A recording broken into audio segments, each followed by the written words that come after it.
नमस्कार दोस्तों। आज के वीडियो में हम डिस्कस करने वाले हैं class 12 maths application of integral chapter number 8। तो आज के इस सेशन में हम पूरा चैप्टर डिटेल में डिस्कशन करेंगे। क्वेश्चंस को सोल्व करने के लिए जो भी कंसेप्ट, जो भी थ्योरीज एंड फॉर्मूलाज की रिक्वायरमेंट है वो सब डिस्कस करेंगे। उसके बाद क्वेश्चंस डिस्कस करेंगे। सो मेनली आप जानते हैं एप्लीकेशन ऑफ इंटीग्रल जो चैप्टर है इसमें किसी भी फंक्शन या किसी की कर्व के नीचे का जो एरिया है, बेसिकली एरिया अंडर कर्व हम फाइंड करते हैं। तो सबसे पहले इस चैप्टर में कुछ बेसिक फंक्शंस के ग्राफ्स की जरूरत पड़ेगी, उसके बारे में डिस्कशन करेंगे। फिर जो जो चीजें जरूरी है जिससे आप एरिया निकाल सकते हैं वो बातें डिस्कस करेंगे। और वो सारी चीजें जो आपको ध्यान में रखनी है, जहां पे गलती हो सकती है, वो सारे टॉपिक्स और कॉन्सेप्ट भी डिस्कस करेंगे। इसके साथ साथ क्योंकि आज का जो सेशन है वो एमसीक्यू बेस्ड सेशन है, आज का जो सेशन है वो खास करके गुडसेट की एग्जाम एंड जो जीएससीबी बोर्ड में पार्ट ए होता है जिसमें 1 मार्क एमसीक्यूज होते हैं, या फिर कोई भी अदर एग्जाम जिसमें 1 मार्क एमसीक्यूज आते हैं और 12th का सिलेबस होता है, उसको ध्यान में रखते हुए कुछ स्टैंडर्ड एमसीक्यूज हम सोल्व करेंगे। और मैं ट्राई करूंगा आपको इस चीज को एक्सप्लेन करने की कि जब भी हम एमसीक्यू सोल्व करते हैं या एग्जाम में एमसीक्यू को अटेम्प्ट करते हैं, उस टाइम पे हमें लास्ट आंसर तक पहुंचने से पहले कैसे पता चल जाता है कि एबीसीडी में से कौन सा आंसर आने वाला है, या फिर पूरी कैलकुलेशन ना करते हुए बहुत ही जल्दी से आंसर तक कैसे पहुंच सके। और कुछ क्वेश्चन जिसमें कुछ ट्रिक्स और शॉर्ट ट्रिक्स अप्लाई होते होंगे वो भी साथ साथ में हम डिस्कस करेंगे। तो जैसा कि मैंने बोला, आज का सेशन गुडसेट की एग्जाम को ध्यान में रखते हुए हमने डिजाइन किया है। तो प्रीवियस ईयर पेपर्स जो है उसका एनालिसिस करके किस तरीके के क्वेश्चंस गुडसेट की एग्जाम में पूछे जाते हैं, वो सारा जो एनालिसिस है उसको ध्यान में रखते हुए यहाँ पे क्वेश्चन सिलेक्ट किए हुए हैं। अगर आपको गुडसेट के प्रीवियस ईयर के पेपर सोल्व करने हैं या फिर जीएससीबी का पार्ट ए सोल्व करना है, तो लास्ट 5 इयर्स के पेपर्स हमारी चैनल पे अवेलेबल है। आप डिस्क्रिप्शन चेकआउट कर सकते हैं और you can check out the playlist. तो चलिए आज का सेशन स्टार्ट करते हैं विद द बेसिक चीज कि सबसे पहले हम स्ट्रेट लाइन जो है उसको कैसे ड्रॉ करना है वो सीखेंगे। उसके बाद जल्दी से कॉनिक सेक्शन एंड सर्कल के कुछ ग्राफ्स एंड कर्व्स है उसको कैसे ड्रॉ करना है वो 5-10 मिनट में डिस्कस करके सीधे कंसेप्ट पे चलेंगे।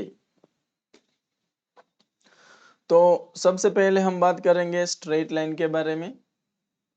स्ट्रेट लाइन आप सब लोग जानते हैं लीनियर इक्वेशन होता है एंड उसको कैसे ड्रॉ करना है, लेकिन फिर भी चैप्टर के लिए बहुत जरूरी है, इसलिए बहुत जल्दी से मैं स्ट्रेट लाइन एंड उसके ग्राफ को डिस्कस कर लेता हूं।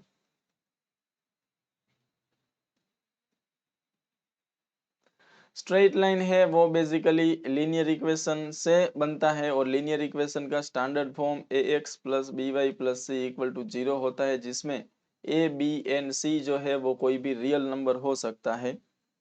एंड ध्यान रखना है कि ए स्क्वायर एंड बी स्क्वायर दोनों एक साथ 0, मतलब a एंड b दोनों एक साथ 0 नहीं होना चाहिए। कुछ केसेस से मैं बहुत जल्दी से आपको बता देता हूं कि कितने डिफरेंट टाइप के स्ट्रेट लाइंस आपके पास आ सकते हैं और आप किस तरीके से उनके ग्राफ को ड्रॉ कर सकते हैं। तो केस 1 लेते हैं कि ये जो स्टैंडर्ड इक्वेशन है उसमें कभी a 0 हो गया तो फिर वो जो इक्वेशन है ना वो ऐसा बन जाएगा B Y plus C equal to 0। और इस केस में आप समझ सकते हैं कि y equal to minus C by B, ऐसा कुछ फंक्शन आपको दिया होगा। एक एग्जाम्पल से समझने की ट्राई करते हैं। y इक्वल टू -3 ये एक स्ट्रेट लाइन है जिसका a 0 है। अब इसको अगर ग्राफिकली हम रिप्रेजेंट करना चाहें तो आपको याद रखना पड़ेगा कि वो सारी स्ट्रेट लाइन जिसमें ओनली y होता है।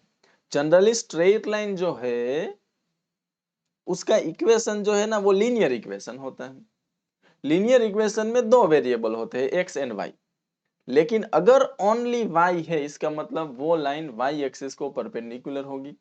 तो y एक्सिस को परपेंडिकुलर बहुत सारी लाइंस होती है, उसमें से y इक्वल टू -3 जो है ना, वो y एक्सिस पे जहां पे -3 होगा, मतलब कि 0, -3 उस पॉइंट से पास होती होगी एंड y एक्सिस को परपेंडिकुलर होगी, उस लाइन का इक्वेशन y इक्वल टू -3 होगा। इसी तरीके से सेकेंड केस की बात करें कि b 0 है, तो सिचुएशन कैसी बनेगी? तो लाइन बनेगी ax plus C equal to 0 और उसका फॉर्मेट कुछ इस तरीके से आप कंसीडर कर सकते हैं, x equal to -c/a। As for example, जब भी आपको कोई ऐसी लाइन दिखाई दे 2x - 4 इक्वल टू 0, तो देखिए इसमें ओनली एक ही वेरिएबल है विच इज x। इसका मतलब ये लाइन जो है ना वो x एक्सिस को परपेंडिकुलर होगी, और इसको थोड़ा और सिंप्लीफाई करें तो x 2x equal to 4 and x equal to 2। अब x इक्वल टू 2 लाइन की बात करें तो जैसा कि मैंने बोला सिर्फ एक ही वेरिएबल है इक्वेशन में x, मतलब कि ये लाइन x एक्सिस को परपेंडिकुलर होगी एंड ये जो है वो 2,0 से पास होती होगी। ऐसी लाइन को हम बोलेंगे x इक्वल टू 2 या फिर x इक्वल टू 2 का ग्राफ ऐसा बनता है। इसके बाद आता है थर्ड केस जिसमें c 0 होता है। अगर किसी भी लाइन में c 0 हो जाए तो उसका equation ax plus by equal to 0 ऐसा दिखता है। एक एग्जांपल से समझते हैं, 2x minus 3y equal to 0, ये एक लाइन है जिसका कांस्टेंट टर्म 0 है। आपको याद रखना है कि वो सारी स्ट्रेट लाइन जिसमें कांस्टेंट टर्म 0 होता है वो ऑलवेज ओरिजिन से पास होती है, मतलब ये लाइन यहां से पास होगी। अब आप जानते हैं कि एक पॉइंट से तो लाइन बनेगी नहीं, लाइन बनाने के लिए मिनिमम 2 पॉइंट की रिक्वायरमेंट होती है। तो आप इसमें ऐसा कर सकते हैं कि x की कोई भी एक वैल्यू ले लो, जैसे कि मैंने ले ली 3। अगर x में 3 लेता हूं तो ये 3 2 6 हो जाएगा और फाइनली इक्वेशन जो मुझे मिलेगा वो 6 इक्वल टू 3y मिलेगा और यहाँ से y की वैल्यू मुझे मिलेगी 2। इसका मतलब कि ये जो लाइन है ना 2x minus 3y equal to 0, ये 3,2 से पास होगी। फिर मार्क कर लेना है 1 2 3 1 2 और ये पॉइंट जो है वो 3,2 होगा। अब इन दोनों पॉइंट को ज्वाइन करके जो लाइन पास होगी वो होगी 2x minus 3y equal to 0। ठीक है, इसके अलावा और कुछ चीजों की हम बात करें तो केस नंबर 4 बनेगा कि अगर a एंड c दोनों 0 है तो फिर जो इक्वेशन बनेगा वो बनेगा by इक्वल टू 0 और इसका मतलब होता है y इक्वल टू 0। एक बार फिर से देखिए, ये एक ऐसा लीनियर इक्वेशन है जिसमें सिर्फ एक ही वेरिएबल है y। इसका मतलब डेफिनेटली ये जो लाइन बनेगी वो y एक्सिस को परपेंडिकुलर होगी। अब y एक्सिस ऐसे होता है, इसको परपेंडिकुलर इनफाइनाइट लाइंस होती है, उसमें से y इक्वल टू 0 कौन सी? जो y एक्सिस पे जहां पे 0 होता है ना, मतलब 0,0 से पास होती होगी एंड y एक्सिस को परपेंडिकुलर होगी वो लाइन, मतलब कि x एक्सिस इटसेल्फ। तो बहुत इंपॉर्टेंट चीज याद रखना है, x एक्सिस का इक्वेशन होता है y इक्वल टू 0। तो जब भी आपको y इक्वल टू 0 ड्रॉ करना है तो आप x एक्सिस को ड्रॉ करेंगे। इसके बाद है केस नंबर 5, अगर b एंड c दोनों 0 हो गया तो फिर वो लीनियर इक्वेशन होगा ऐसा ax 0, इसका मतलब होता है x इक्वल टू 0। वो सारी स्ट्रेट लाइंस जिसमें x 0 होता है, जैसा मैंने केस नंबर 4 में एक्सप्लेन किया, वो सारी लाइन होती है ये x इक्वल टू 0, मतलब कि y एक्सिस। तो इसको आप दो तरीके से समझ सकते हैं। x इक्वल टू 0 अगर आपको ड्रॉ करना है ना तो y एक्सिस जो होता है ना वही उसी वो भी स्ट्रेट लाइन है, तो उसका इक्वेशन x इक्वल टू 0 होता है। या फिर x इक्वल टू 0 जब भी ड्रॉ करना है तो आप y एक्सिस को कंसीडर करेंगे, या फिर y एक्सिस का इक्वेशन है वो x इक्वल टू 0 होगा, ऐसे आप याद रखेंगे। लास्ट एंड केस नंबर 6 है कि अगर ए भी 0 नहीं है, बी भी 0 नहीं है और सी भी 0 नहीं है, तो ऐसी स्ट्रेट लाइन को कैसे ड्रॉ करें? एक एग्जांपल से समझते हैं। 2x minus 4y equal to 8, ये एक स्ट्रेट लाइन है, इसमें a 2 है, b माइनस 4 है, c 8 है, या माइनस 8 भी आप बोल सकते हैं। तो इसमें एक भी जो कंपोनेंट है या कोएफिशिएंट है वो 0 नहीं है, तो ना तो ये लाइन x एक्सिस को परपेंडिकुलर होगी, ना ही ये लाइन y एक्सिस को परपेंडिकुलर होगी, ना तो ये ओरिजिन से पास होगी। तो इस लाइन को कैसे ड्रॉ करें? इस लाइन को ड्रॉ करने के लिए आपको एक बार x0 लेना है। अगर x0 लेते हैं तो y की वैल्यू आपको मिलेगी -2, और दूसरी बार आपको y को 0 लेना है। y अगर 0 लेंगे तो आपको x मिलेगा 4। फिर ये दोनों पॉइंट्स को मार्क करना है। तो 4,0 x एक्सिस पे यहाँ होगा, 0,-2 y एक्सिस पे बिलो दी ओरिजिन होगा, और फिर इन दोनों पॉइंट्स को आप ज्वाइन करेंगे एंड आपको जो लाइन मिलेगी वो होगी 2x - 4y = 0। ध्यान रखना है ये 0-2 है एंड ये 4,0 है। और ये भी ध्यान रखना है कि ये जो लास्ट में मैंने कंसेप्ट बताया वो तभी आपको अप्लाई करना है जब ए बी सी में से कोई भी 0 ना हो, क्योंकि ए बी सी में से अगर कोई 1 या 2 0 हो गए तो क्या करना है वो इसके पहले मैं आपको बता चुका हूं। क्लियर? तो यहाँ पे स्ट्रेट लाइन किसी भी टाइप की कोई भी स्ट्रेट लाइन आए, अगर इतनी चीज आप ध्यान से समझे और याद रखे हैं तो अब आप कोई भी स्ट्रेट लाइन को ड्रॉ कर सकते हैं। जैसे कि मैंने बोला इस चैप्टर में हमें एरिया अंडर कर्व निकालना है, तो वो कर्व कौन सा होगा वो आपको एग्जाम में दिया होगा, क्वेश्चन में दिया होगा, उसका ग्राफ हमें ड्रॉ करना पड़ेगा। तो मेनली वैसे बहुत सारे ग्राफ्स इसमें आ सकते हैं, फंक्शंस आ सकते हैं, बट मेनली कॉनिक सेक्शन जो है ना इसमें से कर्व ज्यादा होते हैं। तो सबसे पहले सर्कल की बात कर लेते हैं। सर्कल जो है ना उसमें इक्वेशन डिफरेंट टाइप के इक्वेशंस की मैं अगर बात करूं तो स्टैंडर्ड इक्वेशन उसका है x - h whole square plus y - k whole square equal to r square. ऐसा कोई इक्वेशन आपको दिया है तो आप ऐसे सर्कल को ड्रॉ करेंगे जिसका सेंटर h, k है एंड रेडियस जो है ना वो r है। या फिर कभी कभी क्या है कि इक्वेशन ऑफ सर्कल ऐसे भी दे सकते हैं, X square plus Y square plus 2gx plus 2fy plus c = 0। अगर ऐसा इक्वेशन आपको क्वेश्चन में दिया है तो इसका सेंटर होगा -g, -f एंड इसकी रेडियस होगी square root of g² plus f² minus c। ये सारी चीजें आप कॉनिक सेक्शन क्लास 11 में सीख चुके हैं। अभी जितनी रिक्वायरमेंट है सिर्फ वही चीजें हम यहाँ पे डिस्कस कर रहे हैं। इसके अलावा बहुत ही सिंपल सर्कल, ज्यादातर केस में तो x² plus Y square equal to 36 ऐसे सर्कल आते हैं। तो इसको भी आपको समझना, it is x - 0 whole square plus y - 0 whole square equal to 36। Simply आप बता सकते हैं कि इसका सेंटर 0,0 है। रेडियस ये r स्क्वायर होता है, वो ध्यान रखना जरूरी है, तो इसका रेडियस होगा 6। सर्कल के बारे में मिनिमम इतना नॉलेज आपके पास होना चाहिए। उसके बाद आते हैं पैराबोला पे। तो पैराबोला है, आप जानते हैं दो टाइप के इक्वेशन होते हैं, y² = 4ax and x² = 4by।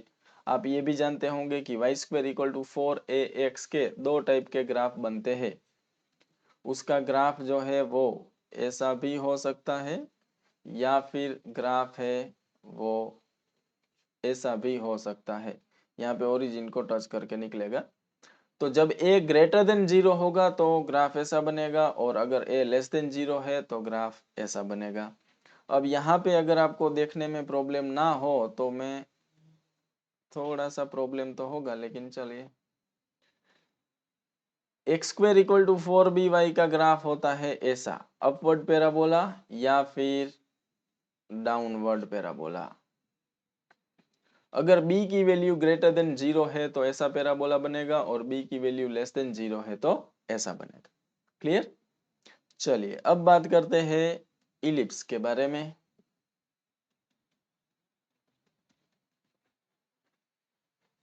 तो इलिप्स का इक्वेशन आपको याद होना चाहिए, x² / a² plus y² / b² equal to 1। यहाँ इलिप्स भी दो टाइप के बन सकते हैं। एक आप जानते हैं जिसका मेजर एक्सिस है वो x एक्सिस पे होगा ऐसा इलिप्स, या फिर जो मेजर एक्सिस है वो y एक्सिस पे भी हो सकता है।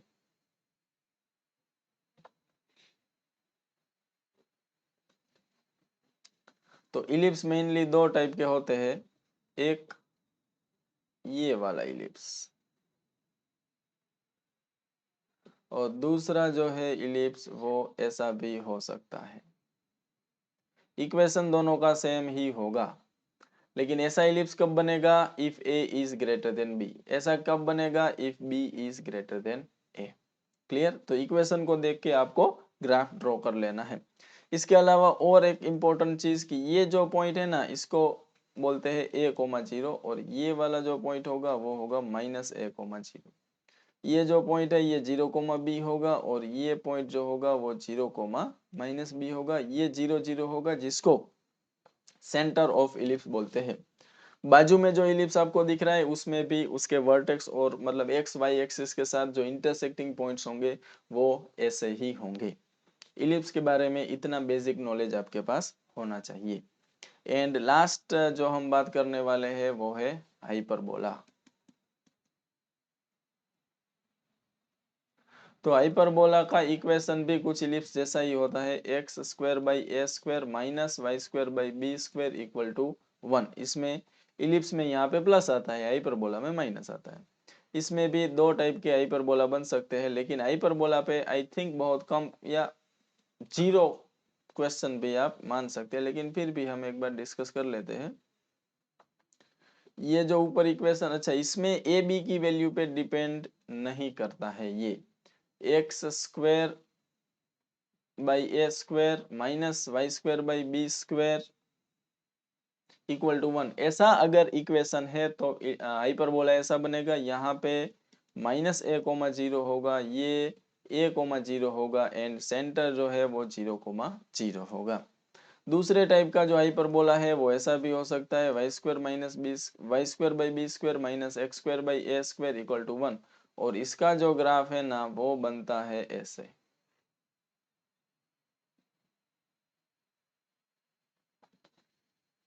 और इसमें क्या है कि ये 0,b होगा और ये 0,-b हो। क्लियर?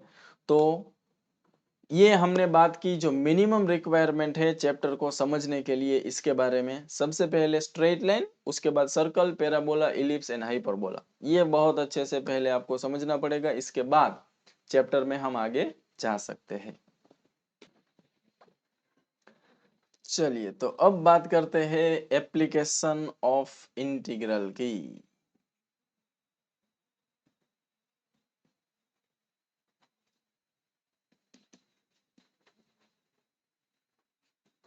आप जानते हैं इंटीग्रल का मेन, वैसे तो बहुत सारे एप्लीकेशंस है, बट जो बेसिक एप्लीकेशन है वो है to find the area under curve. Step by step समझते हैं। फर्स्ट पॉइंट, अगर मान लीजिए कोई आपको बोले find the area under curve y = f(x) and x = a and x = b, तो आपका काम क्या होना चाहिए? बहुत ही सिंपल। आपको क्या करना है, सबसे पहले जो फंक्शन आपको दिया है वो ड्रॉ कर लेना है। मान लीजिए फंक्शन कोई ऐसा है y = f(x), ठीक है, और फिर ये जो लाइन है ना वो ड्रॉ करनी है।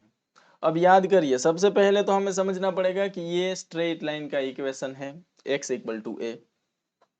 उसके बाद हमें समझना पड़ेगा कि x = a लाइन होती कैसे है। तो इस वीडियो के स्टार्टिंग में हमने सीखा कि कोई भी लीनियर इक्वेशन है वो ax + by + c = 0 इस फॉर्म में होता है। लेकिन अगर उस इक्वेशन में सिर्फ एक ही वेरिएबल है, जैसे कि यहाँ पे x, तो वो लाइन है वो x एक्सिस को परपेंडिकुलर होती है। तो x एक्सिस पे जहाँ पे a होगा वहां से ये लाइन निकलेगी। यहाँ पे अगर a है तो ये लाइन x = a होगी, और सिमिलरली यहाँ कहीं पे मान लीजिए अगर b है तो इस लाइन को हम बोलेंगे x = b। और अब आपको जो एरिया फाइंड करना है, इसके साथ साथ आपको ये भी बोला होगा x एक्सिस कहाँ पे एरिया फाइंड करना है। तो फाइनली हमें ये curve and x = a and x = b, ये दो लाइन एंड x एक्सिस के बीच का जो एरिया है वो फाइंड करना है, तो वो ये वाला है। और ये एरिया अगर आपको चाहिए तो आपको इंटीग्रेशन करना पड़ेगा a to b में, और फंक्शन जो होगा वो उसका, या फिर इसको आप समझ सकते हैं integration from a to b y dx। अब इसमें बहुत सारी चीजें हैं जो आपको समझनी है। सबसे पहले कि आपको जो एरिया फाइंड करना है वो अगर x एक्सिस के साथ बन रहा है तो आप जो लिमिट लेंगे ना वो x का लिमिट होना चाहिए, मतलब कि ये x = a to x = b। दूसरी बात, अगर एरिया x के साथ बन रहा है तो आपको x से एक्स के रिस्पेक्ट में इंटीग्रेशन करना पड़ेगा। एंड तीसरी चीज, अगर एक्स के रिस्पेक्ट में इंटीग्रेशन कर रहे हैं तो फंक्शन जो है ना वो एक्स का होना चाहिए, मतलब आपको वाई को सब्जेक्ट बनाना पड़ेगा। क्लियर? नहीं समझ में आया तो एक बार फिर से दूसरे पॉइंट पे और आप थोड़ा सा ज्यादा फोकस रखिए तो और भी ज्यादा समझ में आएगा।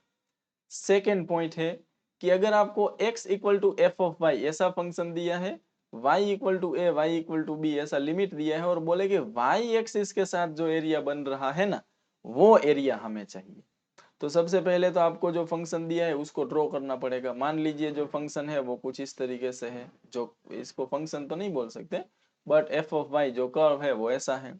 दो लाइन, जैसा कि मैंने बोला y इक्वल टू ए, सबसे पहले ये लाइन है वो पता होना चाहिए और इसमें सिर्फ एक ही वेरिएबल है y, it means it is perpendicular to y axis. तो ऐसे कुछ दो लाइंस मान लीजिए आपको दिए हैं, ये है y इक्वल टू ए और ये है y इक्वल टू बी, और साथ में बोला है y एक्सिस, तो ये curve y equal to A Y equal to B and y axis के बीच में ये वाला एरिया बन रहा है।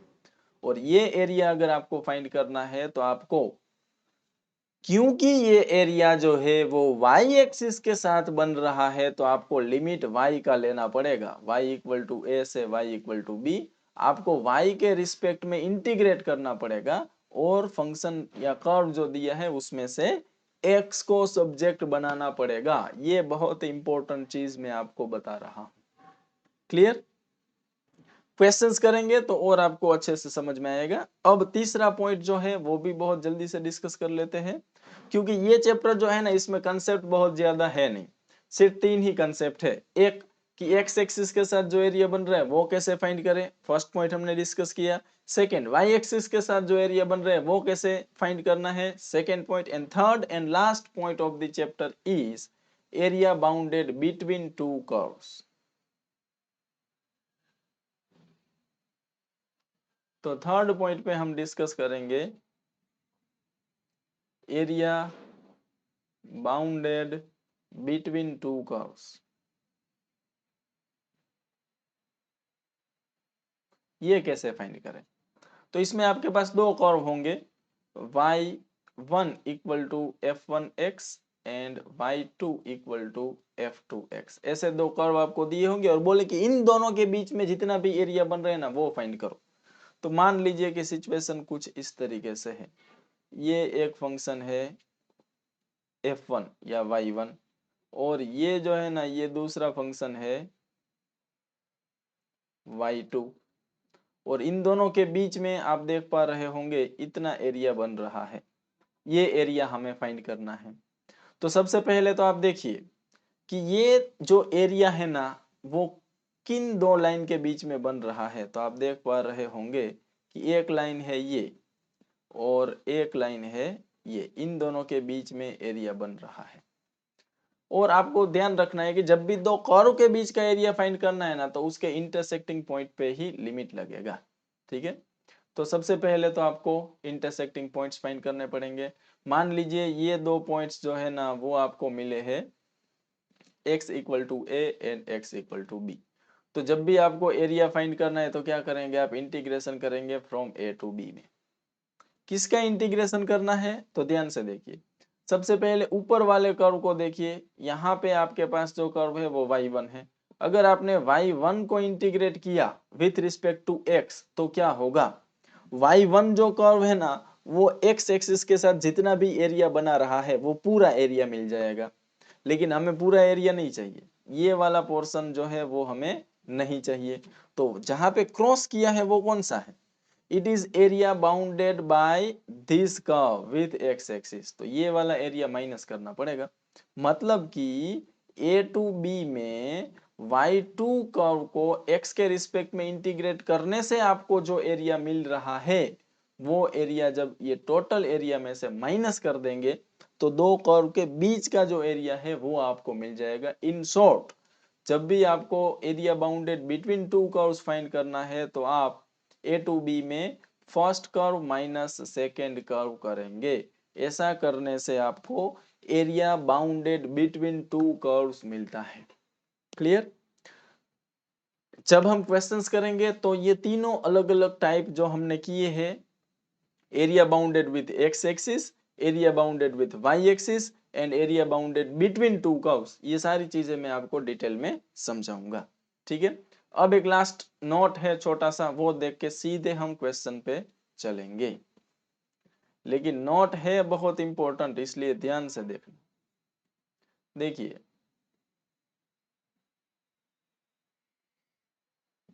First second third and fourth quadrant, ये एक्स एंड वाई एक्सिस है। फर्स्ट क्वाड्रेंट में कोई एरिया है और आप फंक्शन को एक्स के रिस्पेक्ट में इंटीग्रेट करते हैं ना, तो वो एरिया मतलब इंटीग्रेशन का आंसर ऑलवेज पॉजिटिव मिलेगा।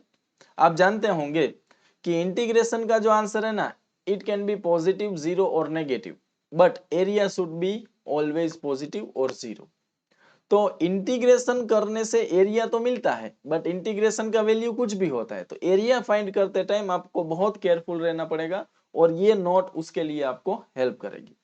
अगर आप जो फंक्शन है उसको y के रिस्पेक्ट में इंटीग्रेट कर रहे हैं और एरिया फर्स्ट क्वाड्रेंट में है, तो आपका आंसर पॉजिटिव आएगा। ध्यान से सुनना, अगर फंक्शन को आप x के रिस्पेक्ट में इंटीग्रेट कर रहे हैं और जो एरिया है वो सेकेंड क्वाड्रेंट में है, तो इंटीग्रेशन का आंसर पॉजिटिव आएगा। एंड एफ ऑफ वाई, अगर y के रिस्पेक्ट में आप इंटीग्रेशन कर रहे हैं और एरिया सेकेंड क्वाड्रेंट में है, तो वो नेगेटिव होगा। ये बहुत जरूरी चीज है। f of x dx is less than 0 and f of y dy is also less than 0. Here f of x dx is less than 0 but f of y dy is greater than 0. अब ये क्या लिखा है वो मैं आपको बताता हूँ। कोई भी एरिया जो है ना, वो तो किसी भी क्वाड्रेंट में फंक्शन से बन सकता है, लेकिन जब आप उसका इंटीग्रेशन करेंगे तो वो पॉजिटिव नेगेटिव कुछ भी आ सकता है। लेकिन हमें तो एरिया फाइंड करना है, तो हमारा आंसर पॉजिटिव होना चाहिए। तो एक तो हम जो आंसर आता है उसको पॉजिटिव बना दे, ऐसा भी हो सकता है। लेकिन सोचो, कुछ इंटीग्रेशन करने से कुछ पार्ट नेगेटिव और कुछ पार्ट पॉजिटिव आ रहा है, इस टाइम पे पूरे आंसर पे मोड लगाने से भी करेक्ट आंसर नहीं आएगा।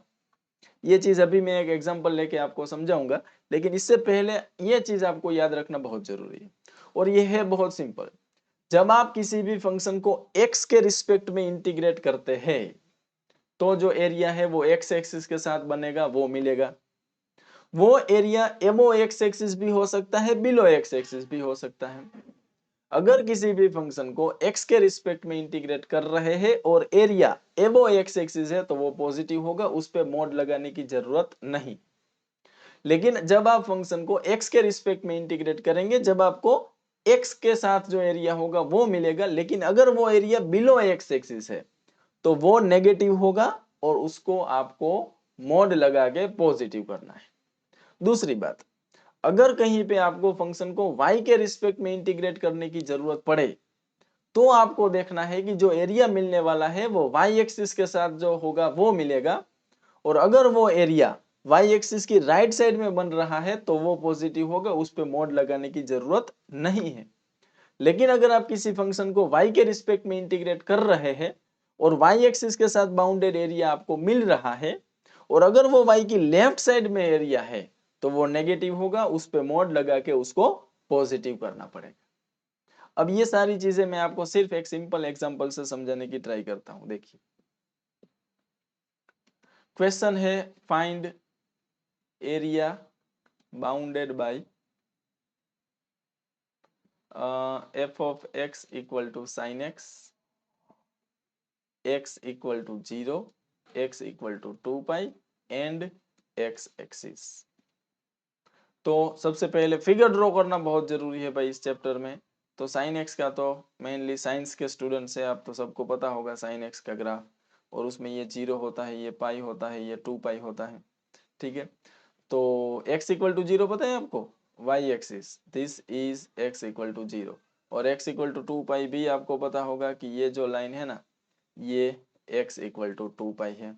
एंड x एक्सिस, तो x equal to 0, x equal to 2 pi, x axis and sine x, ये सब के साथ जो एरिया बन रहा है वो ये वाला एरिया है, और ये एरिया x एक्सिस के साथ बन रहा है। तो जैसा कि मैंने बोला कि आपको एरिया फाइंड करने के लिए क्या करना होता है, जो लिमिट दिया है x का वो हम लेंगे 0 to 2 पाई, x का लिमिट लिया है तो x के रिस्पेक्ट में इंटीग्रेट करेंगे और अंदर x वाले टर्म्स रखेंगे, मतलब साइन x रखेंगे। साइन x का इंटीग्रेशन आपको पता होगा माइनस कोस x होता है, लिमिट हम डालेंगे 0 to 2 पाई का। -1 कांस्टेंट है तो उसको आप चाहे तो बाहर रख सकते हैं, अंदर चाहे तो अंदर भी रख सकते हैं। तो मैंने बाहर निकाल लिया है। अब पहले अपर लिमिट पुट करना है, फिर लोअर लिमिट पुट करना है, फिर दोनों के बीच में सब्ट्रैक्शन रखना है। cos 2 पाई 1 होता है, cos 0 भी 1 होता है, तो 1 - 1 0 आपका आंसर आएगा। लेकिन आप बहुत अच्छे से जानते हैं कि फिगर में कुछ एरिया तो बनता हुआ दिख रहा है और वो 0 तो डेफिनेटली नहीं है। तो क्या करें? तो यहाँ पे गड़बड़ हो गई है। रियल एक्चुअल सिचुएशन जो है ना वो ऐसी है, मैं आपको बताता हूं। रियलिटी में साइन एक्स जो है ना वो 0 to पाई के बीच में जो एरिया बनाता है वो 2 स्क्वायर यूनिट होता है या 2 यूनिट स्क्वायर होता है, ये आपको याद रखना है। तो 0 to 2 पाई में जो एरिया बना ना वो 2 यूनिट है, तो ऑब्वियसली पाई टू 2 पाई में भी 2 यूनिट ही होना चाहिए और टोटल जो एरिया है ना वो 4 यूनिट होना चाहिए, 4 स्क्वायर यूनिट होना चाहिए, और यही इस क्वेश्चन का आंसर है। लेकिन इंटीग्रेशन से हमारा आंसर 0 आ रहा है। क्या आप समझ गए कि इंटीग्रेशन करने से इसका जो आंसर मिला है ना वो -2 हमें मिला है, क्योंकि हम x के रिस्पेक्ट में इंटीग्रेशन कर रहे हैं और ये एरिया बिलो x एक्सिस है तो वो नेगेटिव होगा, जैसे कि मैंने यहाँ पे बताया था। देखिए, जब आप x के रिस्पेक्ट में इंटीग्रेशन करेंगे और एरिया अगर बिलो x एक्सिस बन रहा है तो उसका आंसर नेगेटिव आएगा। यहाँ पे इंटीग्रेशन का साइन भी होना चाहिए, ठीक है। तो इस तरीके से ये वाला एरिया जो है ना वो नेगेटिव है, ऊपर वाला पॉजिटिव है, तो यहाँ पे 0 आ गया, जो आंसर गलत हो गया। अब रियल में अगर आपको इस क्वेश्चन को सोल्व करना है तो आपके पास दो ऑप्शन है। या तो आप क्या कर सकते हैं कि 0 to पाई में साइन एक्स को इंटीग्रेट करिए, फिर प्लस पाई टू 2 पाई में साइन एक्स को इंटीग्रेट करिए, और देखिए कि पाई टू 2 पाई वाला एरिया है वो नेगेटिव है, इसलिए उसके ऊपर आप मॉड लगा दीजिए, तो आपका आंसर इसका 2 आएगा, इसका -2 आएगा, लेकिन मोड है तो फाइनल आंसर आपको 4 मिलेगा। या तो फिर सिचुएशन को देख के अगर आप समझ पाए हैं कि अभी जो एरिया बन रहा है 0 to पाई में जितना बनेगा ना पाई टू 2 पाई में भी उतना ही बनेगा, तो आप सिर्फ 0 to पाई में साइन एक्स को इंटीग्रेट करिए और टोटल जो रिक्वायर्ड एरिया है वो इसका 2 टाइम्स हो जाएगा। क्लियर? तो ये बहुत जरूरी चीज है।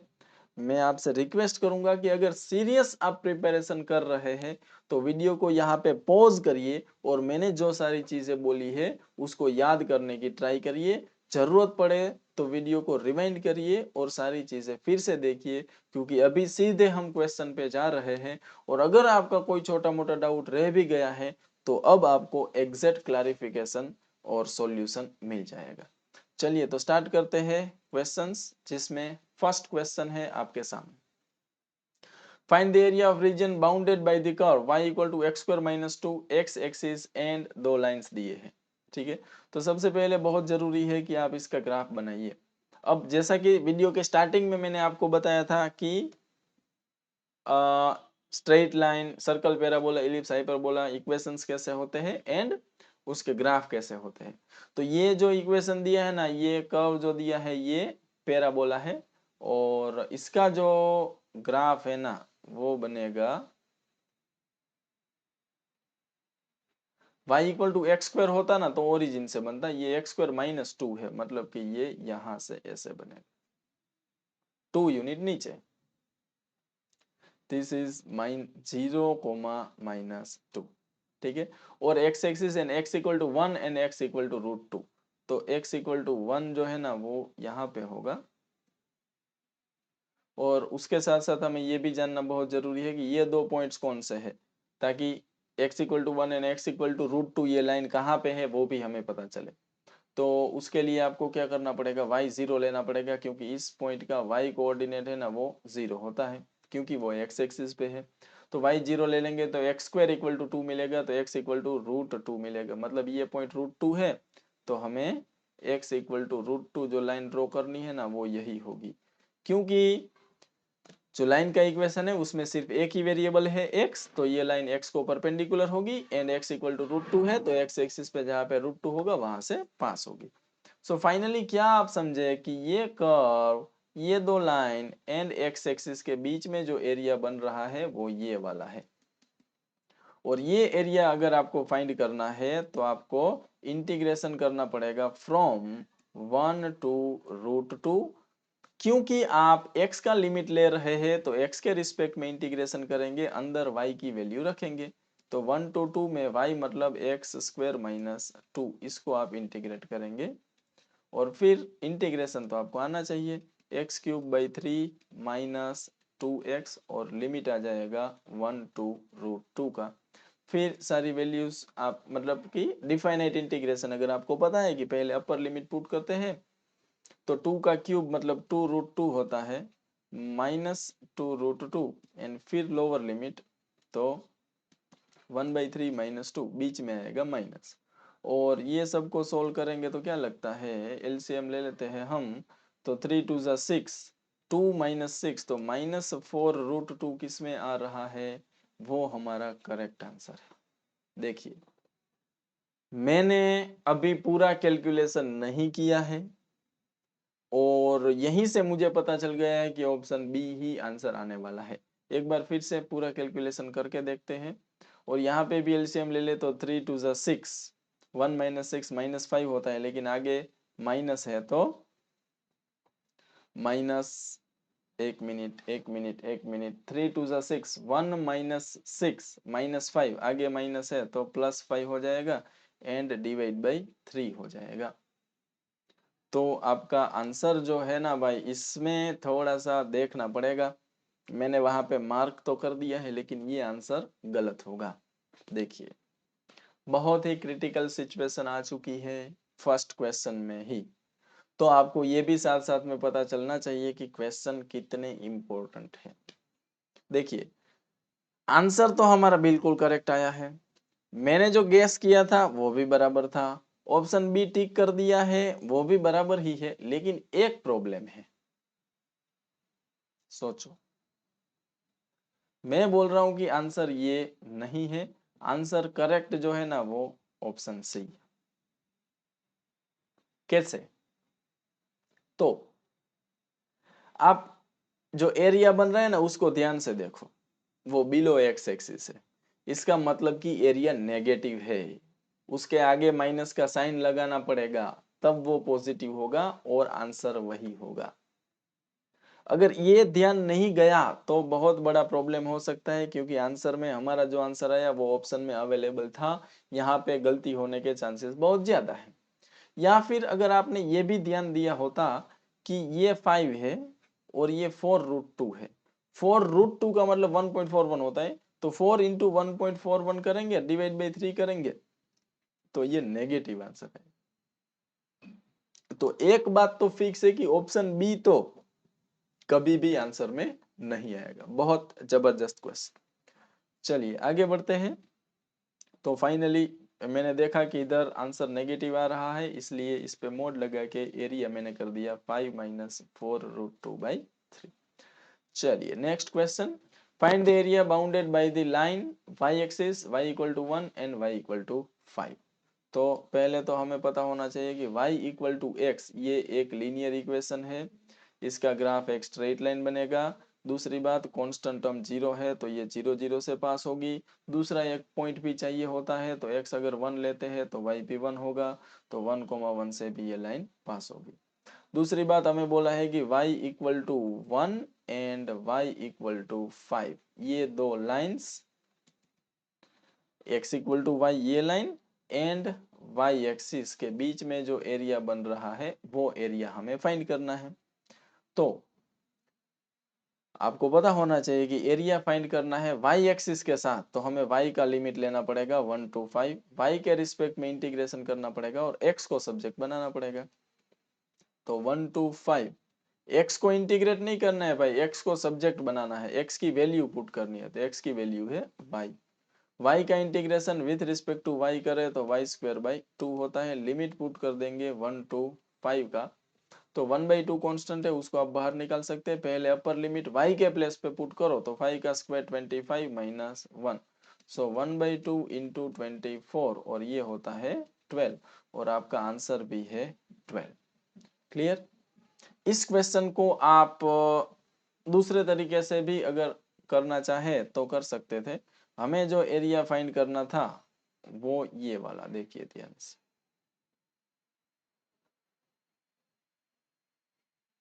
हमें ये वाला एरिया फाइंड करना था और ये जो हाइट है ना ये है हमारे पास कितना 5 और क्योंकि y इक्वल टू एक्स है तो ये भी 5 ही होगा। तो मैं बता रहा हूं मेथड तो 2 इसी क्वेश्चन में इंटीग्रेशन किए बगैर अगर आपको क्वेश्चन को सोल्व करना है तो कैसे करते। तो मैं पहले जो पूरा ट्रायंगल है ना उसका एरिया निकालता हूँ, half into base into height से। लेकिन हमें पूरा ट्रायंगल तो नहीं चाहिए, हमें ये वाला ट्रायंगल छोड़ देना है तो मैं उसको माइनस कर दूंगा। कितना, हाफ, और इसका बेस एंड हाइट ये जो है ना ये 1 है तो उसका बेस भी 1 होगा, तो half into base into height. तो फाइनली अगर देखें तो ये 25/2 है, ये -1/2 है, तो ये 24/2 मतलब कि 12 स्क्वायर यूनिट होगा। क्लियर। चलिए आगे बढ़ते हैं नेक्स्ट क्वेश्चन पे। Find the area of region bounded by y equal to sin x and π/2 to 3π/2। अभी थोड़ी देर पहले जो मैंने एग्जांपल दिया था कुछ वही सिचुएशन है यहाँ पे। ये sin x का जो ग्राफ है वो ऐसा होता है। मैंने जो लिमिट लिया था वो 0 to 2π का था, लेकिन यहाँ पे π/2 जब मैक्सिमम होता है ना sin x, वहां पे x π/2 होता है। तो ये है x इक्वल टू π/2 और यहाँ पे आपके पास आएगा 3π/2। सबसे पहले तो आंसर की अगर बात करें ना तो आंसर आएगा 2। ये कैसे पता चला, तो देखिए मैंने आपको बताया था कि sin x का जो ग्राफ है उसमें एक लूप जो बनता है ना इसका एरिया होता है 2। तो यहाँ पे क्या हुआ, हाफ लूप बना। 0 to पाई में एक पूरा लूप बनता है, तो यहाँ पे π/2 से पाई तक की बात हो रही थी, तो यहाँ पे हाफ लूप है उसका एरिया होगा 1। और सिमिलरली पाई से लेके 3π/2 तक ये एक और हाफ लूप है तो इसका एरिया भी होगा 1 और टोटल एरिया है वो 2 होगा। इस क्वेश्चन में कुछ और करना ही नहीं था। लेकिन लोग कैसी गलती करते हैं ये भी आप देखिए। अब क्या होता है कि बहुत सारे लोगों को इस चैप्टर में ऐसा बताया जाता है कि ग्राफ, बेटा देखो ग्राफ ड्रॉ करने की कोई जरूरत है नहीं। आपको क्या करना है, जब भी क्वेश्चन आए ना तो जो लिमिट है ना यहाँ पे π/2 है 3π/2 है वो लगा दो और बेटा रेडी होता है। π/2 तो 3π/2 लगा दिया। जिस फंक्शन का एरिया फाइंड करने के लिए बोला है उस फंक्शन को इंटीग्रेट कर दो, तो बहुत जल्दी से सब लोग रेस में लग जाते हैं। sin x का इंटीग्रेशन माइनस cos x करके 3π/2 टू π/2 का लिमिट लगा देते हैं, फिर माइनस पहले upper limit cos 3π/2 minus O ओ ओ ओ यहाँ पे 3π/2 इज दी अपर लिमिट, सो यहाँ पे 3π/2 होगा, ये π/2 होगा, तो cos 3π/2 माइनस cos π/2। क्या आप जानते हैं cos π/2 एंड cos 3π/2 दोनों की वैल्यू 0 होती है और आपका आंसर 0 आ रहा है और वो गलत है। क्लियर। तो ऐसे ग्राफ ड्रॉ किए बगैर एप्लीकेशन ऑफ इंटीग्रल में 100% एक्यूरेट आंसर नहीं आ सकता है। आंसर करेक्ट आएगा लेकिन कब, जब पेपर सेट करने वाले को ऐसा होगा कि आज इसको मार्क्स देने हैं कि अगर वो ग्राफ ड्रॉ करके ना आए तो भी उसका आंसर करेक्ट होना चाहिए, ऐसा सोच के जब वो देगा क्वेश्चन तो ही आपका आंसर करेक्ट आएगा। जैसे π/2 टू 3π/2 की जगह पे अगर लिमिट 0 टू पाई का दिया होता ना तो आपका इंटीग्रेशन से आंसर भी 2 ही आता। तो क्या सर इसमें इंटीग्रेशन से आंसर आ ही नहीं सकता, बिल्कुल आ सकता है। कैसे, देखो एरिया के लिए आपको करना पड़ेगा π/2 टू पाई में sin x को इंटीग्रेशन, ऐसा करने से आपको ये वाला एरिया मिलेगा और टोटल एरिया जो है वो इसका डबल होगा, तो ऐसा करने से आपको आंसर 2 मिलेगा।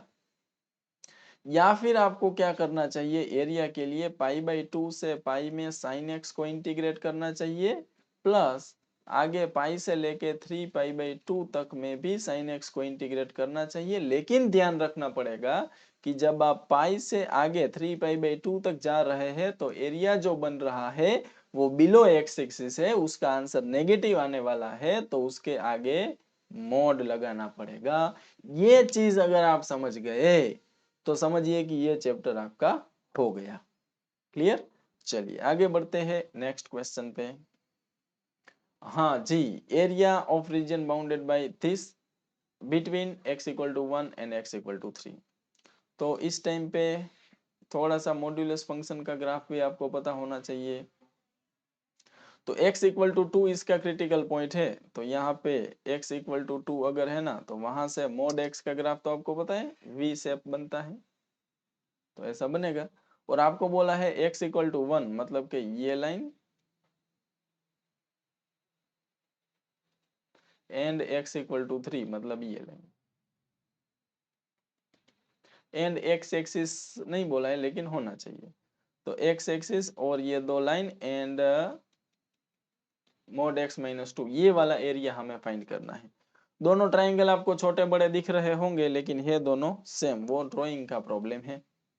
क्या आपको पता है कि x equal to 1 and x equal to 2 के बीच में 1 यूनिट का डिस्टेंस होता है, तो उसका हाइट भी 1 होगा, क्योंकि राइट एंगल ट्राइंगल में बाकी के दो एंगल है ना वो 45 45 है। तो अगर आपको एरिया चाहिए तो ये जो ट्राइंगल है ना लेफ्ट साइड वाला, उसका एरिया हाफ इंटू 1 है, और उसका डबल करेंगे तो टोटल एरिया आपको मिलेगा और वो होगा 1, और यही आपका करेक्ट आंसर है। ये तो हुआ बहुत जल्दी से ग्राफ से एरिया निकालना। अब अगर आपको इंटीग्रेशन से एरिया निकालना है तो आप क्या करेंगे, तो आपको समझ में आना चाहिए कि ये जो लाइन है ना ये y equal to x minus 2 है, तो आप क्या करेंगे 2 से 3 में x माइनस 2 को इंटीग्रेट करेंगे। ऐसा करने से आपको ये राइट हैंड साइड वाला एरिया मिलेगा, फिर आप इसको 2 से मल्टीप्लाई कर देंगे। या फिर एरिया निकालने के लिए आप क्या कर सकते हैं कि ये वाला ट्राइंगल है ना, ये इसका भी एरिया निकालो, दोनों को ऐड करो। लेकिन इसका एरिया निकालने के लिए फिर आपको पता होना चाहिए कि ये जो लाइन है ना ये माइनस एक्स माइनस 2 है, तो आपको क्या करना चाहिए 1 टू 2 में माइनस ऑफ एक्स माइनस 2 को इंटीग्रेट करेंगे, और इसके बाद 2 से 3 में x माइनस 2 को इंटीग्रेट करेंगे। ऐसा करने से आपको टोटल एरिया मिलेगा और जो 1 यूनिट होगा। आई होप मेरी बातें आप तक पहुंच रही है और आपको समझ में आ रही है। चलिए इंटीग्रेशन तो आप लोग कर सकते हैं। देखो डिफाइनेट इंटीग्रेशन पे एक वीडियो ऑलरेडी हम बना चुके हैं, वहां पे कैसे इंटीग्रेशन करना है और उसका लिमिट पुट करके कैसे कैलकुलेशन करना है, ये सारी चीजें ऑलरेडी डिस्कस हो चुकी है।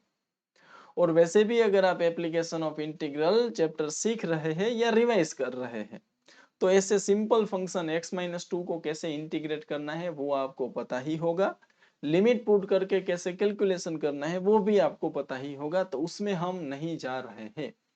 मैं यहाँ पे सिर्फ कंसेप्ट डिस्कस कर रहा हूँ एंड ट्रिक्स डिस्कस कर रहा हूँ, जिससे आप बहुत जल्दी से मिनिमम टाइम में आंसर तक पहुंच सके। चलिए आगे नेक्स्ट क्वेश्चन पे बात करते हैं। Area of region bounded by y square equal to 4ax। तो Y square equal to 4ax जो है ना वो एक पैराबोला है, जैसा कि मैंने वीडियो के स्टार्टिंग में आपको बताया, और वो ऐसा होता है, या लेफ्ट साइड भी हो सकता है क्योंकि ए पॉजिटिव नेगेटिव यहाँ पे मेंशन नहीं किया है। दूसरी बात बोली है कि इसकी लेटस रेक्टम, तो पैराबोला में फिर लेटस रेक्टम भी आपको पता होना चाहिए कि उसका फोकस है वो a,0 होता है, और फोकस से जो परपेंडिकुलर लाइन एक्स एक्सिस को परपेंडिकुलर लाइन जो निकलती है उसको लेटस रेक्टम बोलते हैं, और वो हमें दिया है x इक्वल टू a। तो आपको अब क्वेश्चन को ध्यान से रीड करना पड़ेगा कि find the area of region bounded by the parabola and latus rectum. अगर फर्स्ट क्वाड्रेंट बोला होता तो सिर्फ इतना ही एरिया आता, लेकिन फर्स्ट क्वाड्रेंट नहीं बोला है, मतलब पूरा एरिया फाइंड करने के लिए बोला है हमें। और क्या आपको पता है कि जब पूरा एरिया फाइंड करना होगा ना, तो आपको तो जब आप इस क्वेश्चन में जब ये जो लाइन है ये x इक्वल टू 0 है और हमारा जो एरिया है वो x equal to 0 and x equal to a के बीच में बन रहा है, तो 0 टू a में, और ये x का लिमिट है तो x के रिस्पेक्ट में इंटीग्रेट करेंगे और y को सब्जेक्ट बनाएंगे। तो आप देख पा रहे होंगे कि y की जो वैल्यू है वो कितनी है, एक तो 2 root a and root x है। लेकिन ऐसा करने से जो आपको एरिया मिलेगा ना वो सिर्फ ये ऊपर वाला एरिया ही होगा। अगर आपको पूरा एरिया चाहिए तो आपको इसको 2 से मल्टीप्लाई करना पड़ेगा। सो 4 रूट ए कॉन्स्टेंट है, रूट एक्स मतलब एक्स पावर 1/2 होता है, इंटीग्रेशन एक्स रेस टू 3/2 और आगे 2/3 होता है, लिमिट पुट करेंगे 0 टू ए का। सो फाइनली 4 टू ज़ा 8/3। क्या आपको 8/3 कहीं पे दिख रहा है? दो जगह पे दिख रहा है। तो एक बात तो फिक्स है कि बी एंड डी तो हमारा आंसर नहीं है। तो अब लिमिट पुट करके चेक करते हैं। तो यहाँ पे a रेस टू 3/2 आएगा और माइनस 0 आएगा।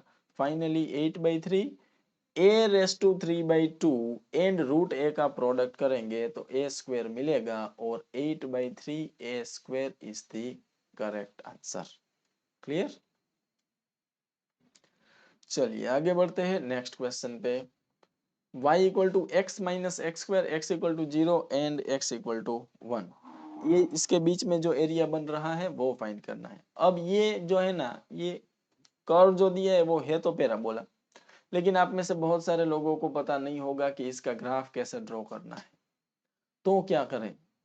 जब आपको कुछ भी ना पता हो, जब आपको कुछ भी ना पता हो तब आप ऐसा कर सकते हैं। 0 टू 1 में ये x का लिमिट है, x के रिस्पेक्ट में इंटीग्रेशन करेंगे, y को सब्जेक्ट बनाएंगे। तो 0 to 1 x minus x square dx और x जो है उसका integration x² minus x³ 3, limit है 0 टू 1 का। तो 1/2 माइनस 1/3 बोले तो 1/6 इज द करेक्ट आंसर। लेकिन अब आप बोलेंगे कि सर अभी थोड़ी देर पहले तो आप बोल रहे थे कि एप्लीकेशन ऑफ इंटीग्रेशन में फिगर ड्रॉ करना बहुत जरूरी है, अदरवाइज आंसर गलत हो सकता है। बिल्कुल, ये मैं अभी भी बोल रहा हूं, लेकिन अगर आपको कैसे फिगर बनेगा वो पता ही नहीं है तो फिर कुछ तो जुगाड़ लगाना पड़ेगा। तो सर क्या हम हर एक क्वेश्चन में ऐसे जुगाड़ लगाएंगे तो नहीं चलेगा? नहीं चलेगा, क्योंकि हर एक क्वेश्चन में इस तरीके से आंसर आ जाएगा ऐसा जरूरी नहीं होता है। क्लियर? तो अब बताता हूं इसका ग्राफ कैसा होगा। देखिए y equal to x minus x square का अगर आपको ग्राफ ड्रॉ करना है तो पहले तो आप समझिए कि it is y equal to x into 1 minus x है। अब ये जो फंक्शन है ना, ये एक्स एक्सिस को कहाँ कहाँ पे इंटरसेक्ट करेगा, मतलब कि y जो है ना वो जीरो कहाँ कहाँ पे होगा, एक तो 0 पे होगा और दूसरा x इक्वल टू 1 पे होगा। दूसरी चीज है तो ये देखो क्वाड्रेटिक की नहीं, फंक्शन जो है वो क्वाड्रेटिक फंक्शन है, तो इसका ग्राफ जो बनेगा वो तो क्या बनेगा, पैराबोलिक कर्व ही बनेगा, या तो अपवर्ड बनेगा या डाउनवर्ड बनेगा। अब एक्स स्क्वायर जो है ना उसका कोएफिशिएंट नेगेटिव है, इसका मतलब बिल्कुल है कि ये डाउनवर्ड पैराबोला होगा और ऐसा पैराबोला होगा कि एक्स एक्सिस को 0 एंड 1 पे इंटरसेक्ट करके निकलेगा और हमें जो लिमिट दिया है वो भी 0 एंड 1 का ही दिया है। तो फिर हमारा काम हो गया। This is x equal to 0, this is x equal to 1 और x एक्सिस के साथ ये वाला एरिया हमें निकालना था तो वो हमें मिल गया है। लेकिन यहाँ पे एक छोटा सा क्वेश्चन आपके माइंड में आना चाहिए कि ये तो x एक्सिस के नीचे वाला एरिया है, हम x एक्सिस के रिस्पेक्ट में ही इंटीग्रेशन कर रहे हैं, तो आंसर नेगेटिव क्यों नहीं आया, ये आपको सोचना पड़ेगा। अब इस पर्टिकुलर इस क्वेश्चन की बात करें तो ऑप्शन कोई नेगेटिव है नहीं, एरिया कभी नेगेटिव होता नहीं है, तो वो कोई प्रॉब्लम है नहीं। लेकिन फिर भी ये सोचने वाली बात है कि area between x axis negative आना चाहिए, लेकिन यहाँ पे हमारा आंसर 1/6 आया जो करेक्ट है, जो पॉजिटिव है। ऐसा क्यों हुआ? अगर आप जानते हैं तो कमेंट में आंसर लिख के जरूर बताइए। चलिए आगे बढ़ते हैं नेक्स्ट क्वेश्चन पे। y equal to cos x and mod x equal to 1। तो सबसे पहले y equal to cos x का ग्राफ आपको क्या याद है कि cos x का ग्राफ ऐसे बनता है और भी इनफाइनाइट तक जाएगा।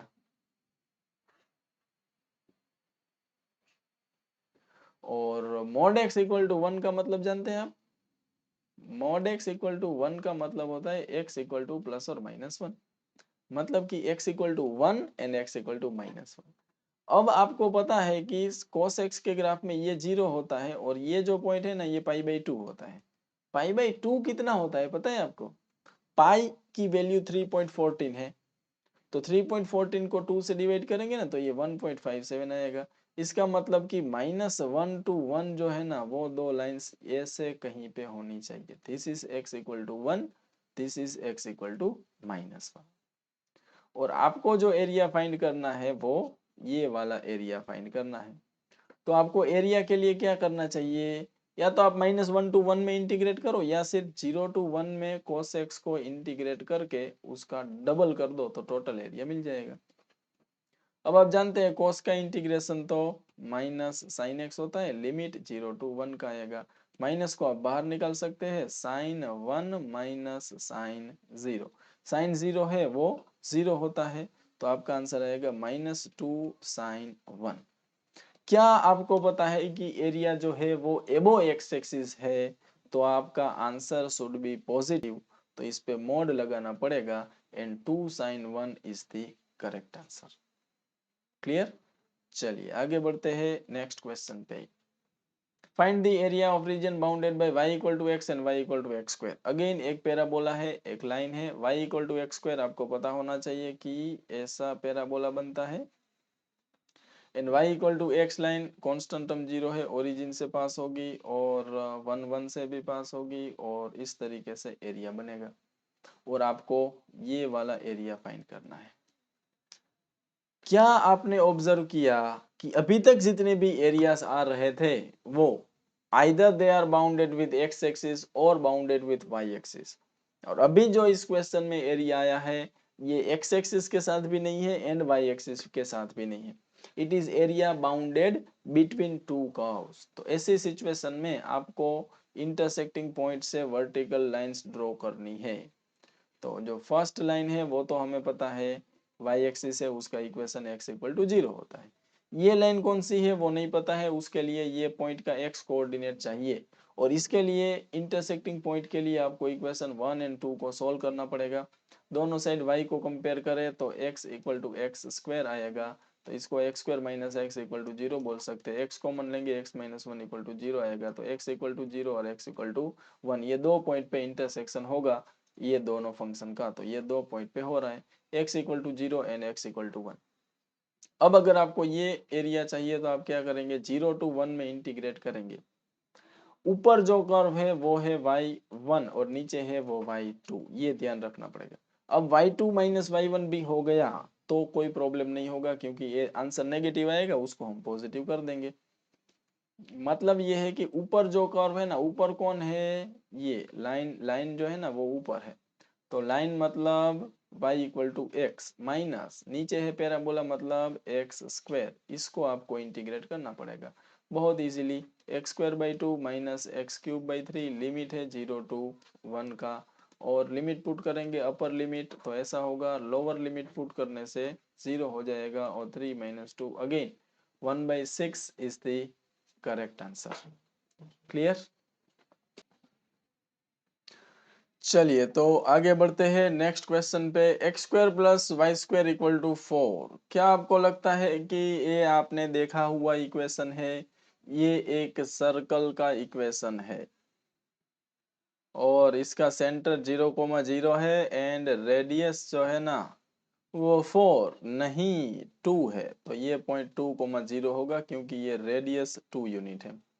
दूसरा हमें बोला है x equal to 0 and x equal to 2, ये दो लाइंस है, तो ये जो लाइन है ये x इक्वल टू 0 होगी और x एक्सिस पे जहां पे 2 होगा वहां से x एक्सिस को परपेंडिकुलर एक लाइन ड्रॉ करेंगे तो वह x इक्वल टू 2 होगी। और बोला है कि फर्स्ट क्वाड्रेंट में जो एरिया बनेगा वो एरिया फाइंड करना है। तो ये एरिया फाइंड करने के लिए आपको 0 to 2 में इंटीग्रेट करना चाहिए। किसको? क्योंकि आप x एक्सिस के रिस्पेक्ट में एरिया फाइंड कर रहे हैं तो y को इंटीग्रेट करना चाहिए और इक्वेशन में से y को आप सब्जेक्ट बनाएंगे तो ये होगा square root of 4 minus x square dx। और ये एक फॉर्मूला है जो आपने इनडिफाइनाइट इंटीग्रेशन में सीखा होगा, तो वो फॉर्मूला लगा के इंटीग्रेशन करिए, फिर लिमिट पुट करिए तो आपका आंसर आ जाएगा।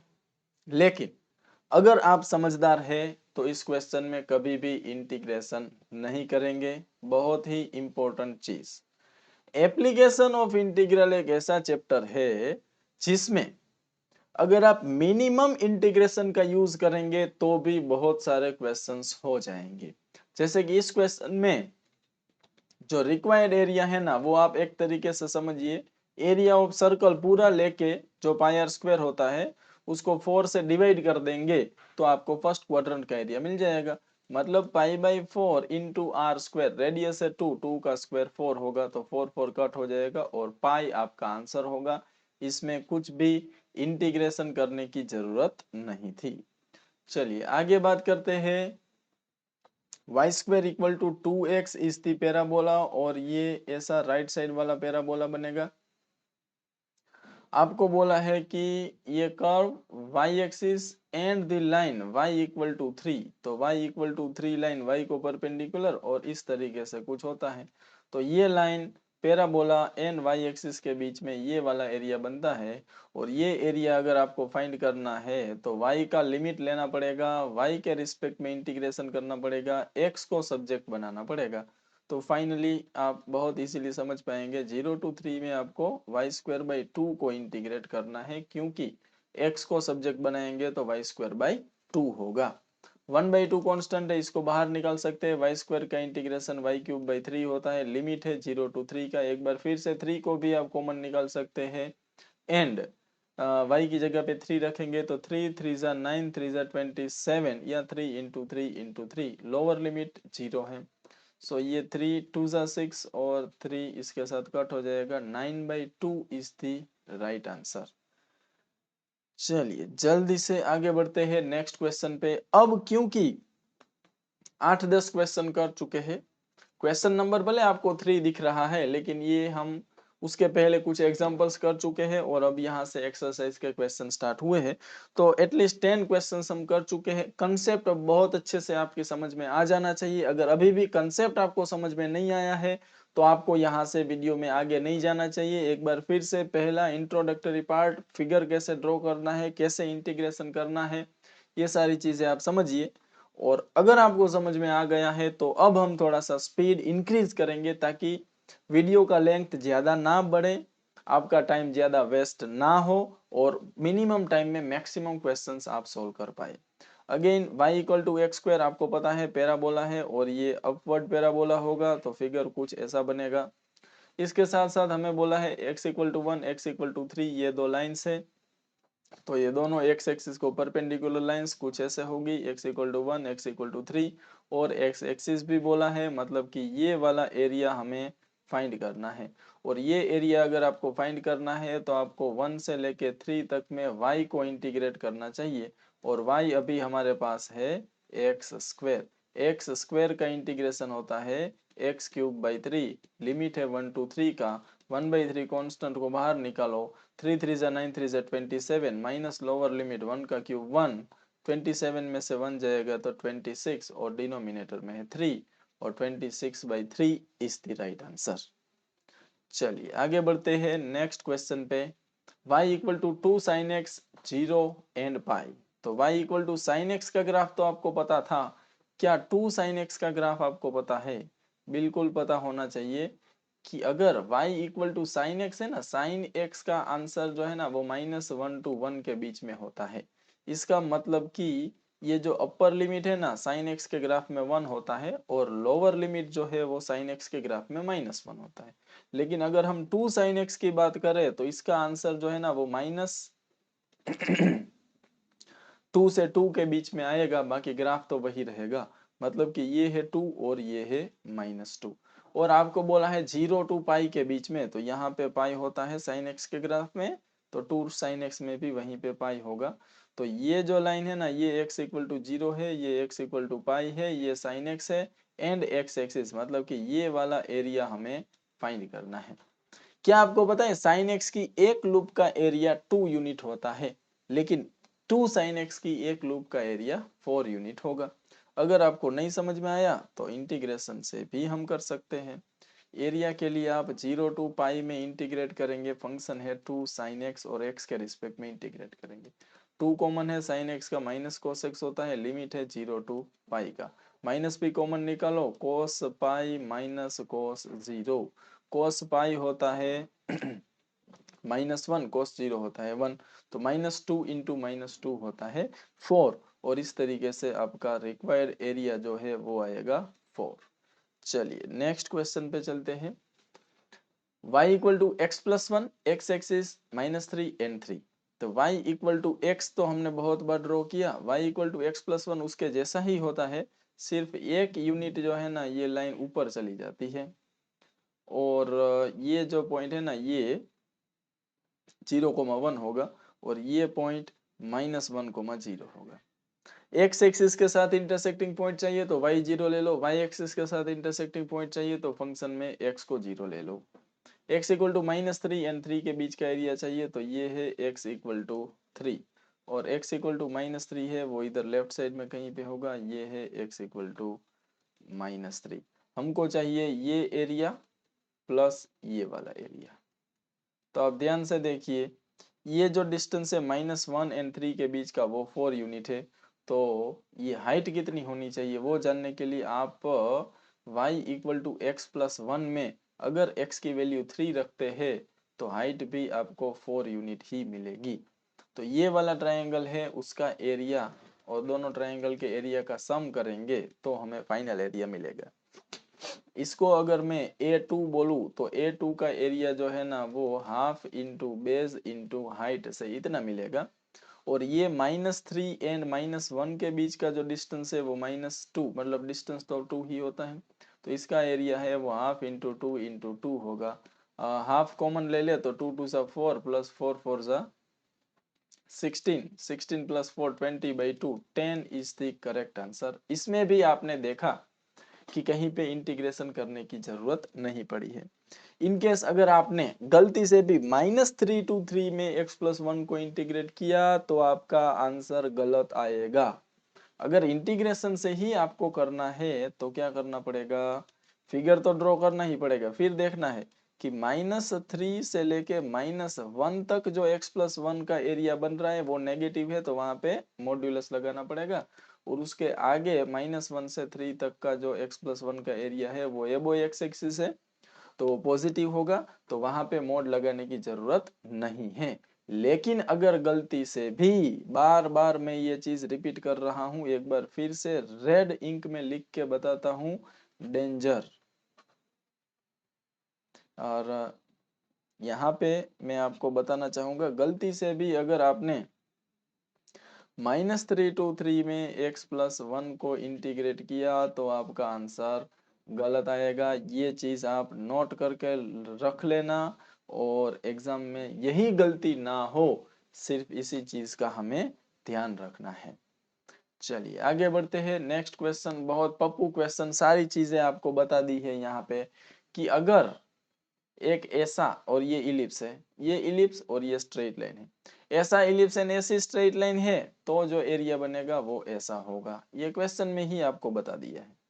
तो बताइए कि ऐसा इलिप्स एंड ऐसी लाइन है तो एरिया कैसा होगा। बिल्कुल सिंपल, एरिया तो भाई हमें बोला है π-2 AB/4 है, तो हम क्या करेंगे, π-2/4 तो रखेंगे, a एंड b की वैल्यू निकाल लेंगे। a एंड b मतलब x square and y square के नीचे जो है उसका स्क्वायर रूट, या फिर एक्स एंड वाई के नीचे जो दो नंबर है वो, तो एक्स एंड वाई के नीचे यहाँ पे जो दो नंबर है वो है 4 एंड 3, तो ये 4 एंड 3 रख देंगे, 4 4 कट हो जाएगा, 3 into π-2 is the correct answer.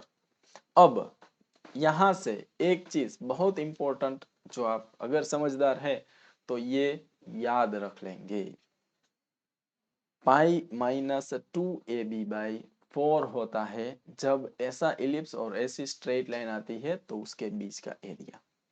अगर याद नहीं भी रखना है तो एक और इम्पोर्टेंट चीज मैं आपको बताता हूं, वो तो आप याद रख ही लेना, एरिया ऑफ इलिप्स होता है π/a/b, ये तो सबको याद होना ही चाहिए।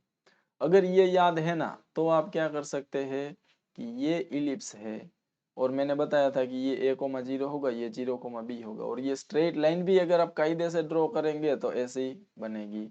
और हमें जो एरिया चाहिए वो लाइन एंड इलिप्स के बीच में बना है वो ये। तो इस एरिया को निकालने के लिए हमें क्या करना चाहिए, पहले तो पूरा इलिप्स का एरिया निकालो पाई ए बी, फिर उसको 4 से डिवाइड कर दो तो फर्स्ट क्वाड्रेंट वाला एरिया ही मिलेगा। लेकिन फर्स्ट क्वाड्रेंट भी पूरा हमें नहीं चाहिए, उसमें से भी ये वाला ट्रायंगल हमें निकालना पड़ेगा। ट्रायंगल का area half into base into height होगा, और हाइट इसका है बी। तो फाइनली इसमें से आप एलसीएम ले लेंगे तो pi A B minus 2ab divided by 4, और finally it is pi minus 2ab/4। ऐसे अगर आप भूल भी गए तो भी कर सकते हैं, लेकिन गलती से भी अगर इस क्वेश्चन में आपने इंटीग्रेशन किया तो फिर आपको कोई नहीं बचा सकता है। क्लियर? चलिए आगे बढ़ते हैं नेक्स्ट क्वेश्चन की तरफ।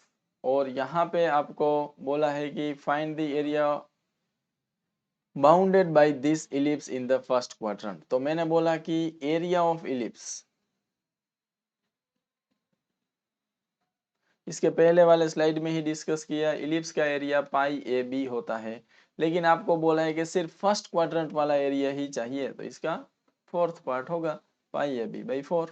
ठीक है, चलिए आगे बढ़ते हैं। मतलब कि जो एरिया है ना वो ये एरिया की बात हो रही थी।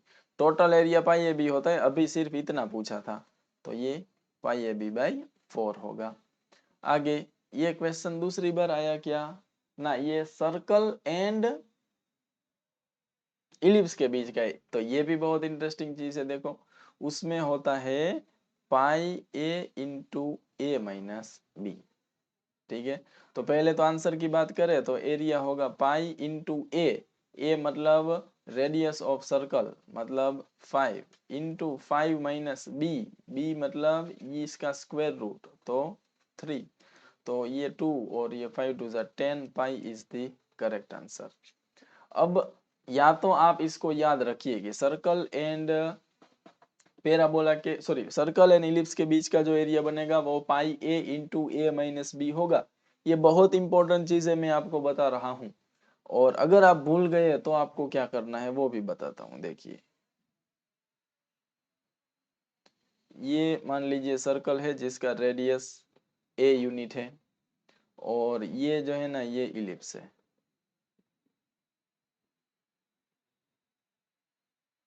फिगर थोड़ा सा माफ कर देना मुझे, ओ माय गॉड बहुत ज्यादा माफ करना पड़ेगा। हमें जो एरिया फाइंड करना है वो ये वाला।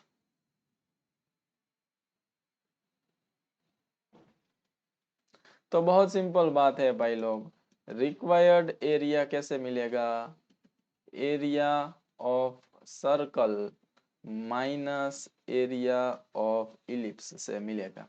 सर्कल का एरिया आप जानते हैं पाई आर स्क्वायर होता है, आर रेडियस तो पाई ए स्क्वायर होगा, माइनस इलिप्स का एरिया तो पाई ए बी ही होता है, तो पाई ए इसमें से कॉमन निकालो, A minus B is the required area. Clear? चलिए आगे बढ़ते हैं नेक्स्ट क्वेश्चन पे। Y square equal to 4a(x) and X square equal to 4b, Y का एरिया 16ab/3 होता है। ये पर्सनली मैं आपको रेकमेंड करूंगा कि आप डेफिनेटली इसको याद रखिए, ये बहुत काम की चीज है। हालांकि क्वेश्चन में आपको ये नहीं देंगे, सिर्फ इतना ही देंगे कि ये दो पैराबोला के बीच में जो एरिया बनेगा वो फाइंड करो।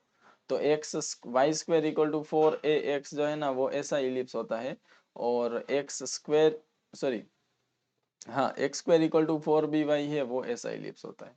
और अभी जो हमें पूछा है वो ये वाला एरिया फाइंड करना है, तो इट इज 16ab/4। या तो आप, मैं ऐसा याद रखता हूँ कि coefficient of x into coefficient of y divided by 3 होता है, sorry not 4।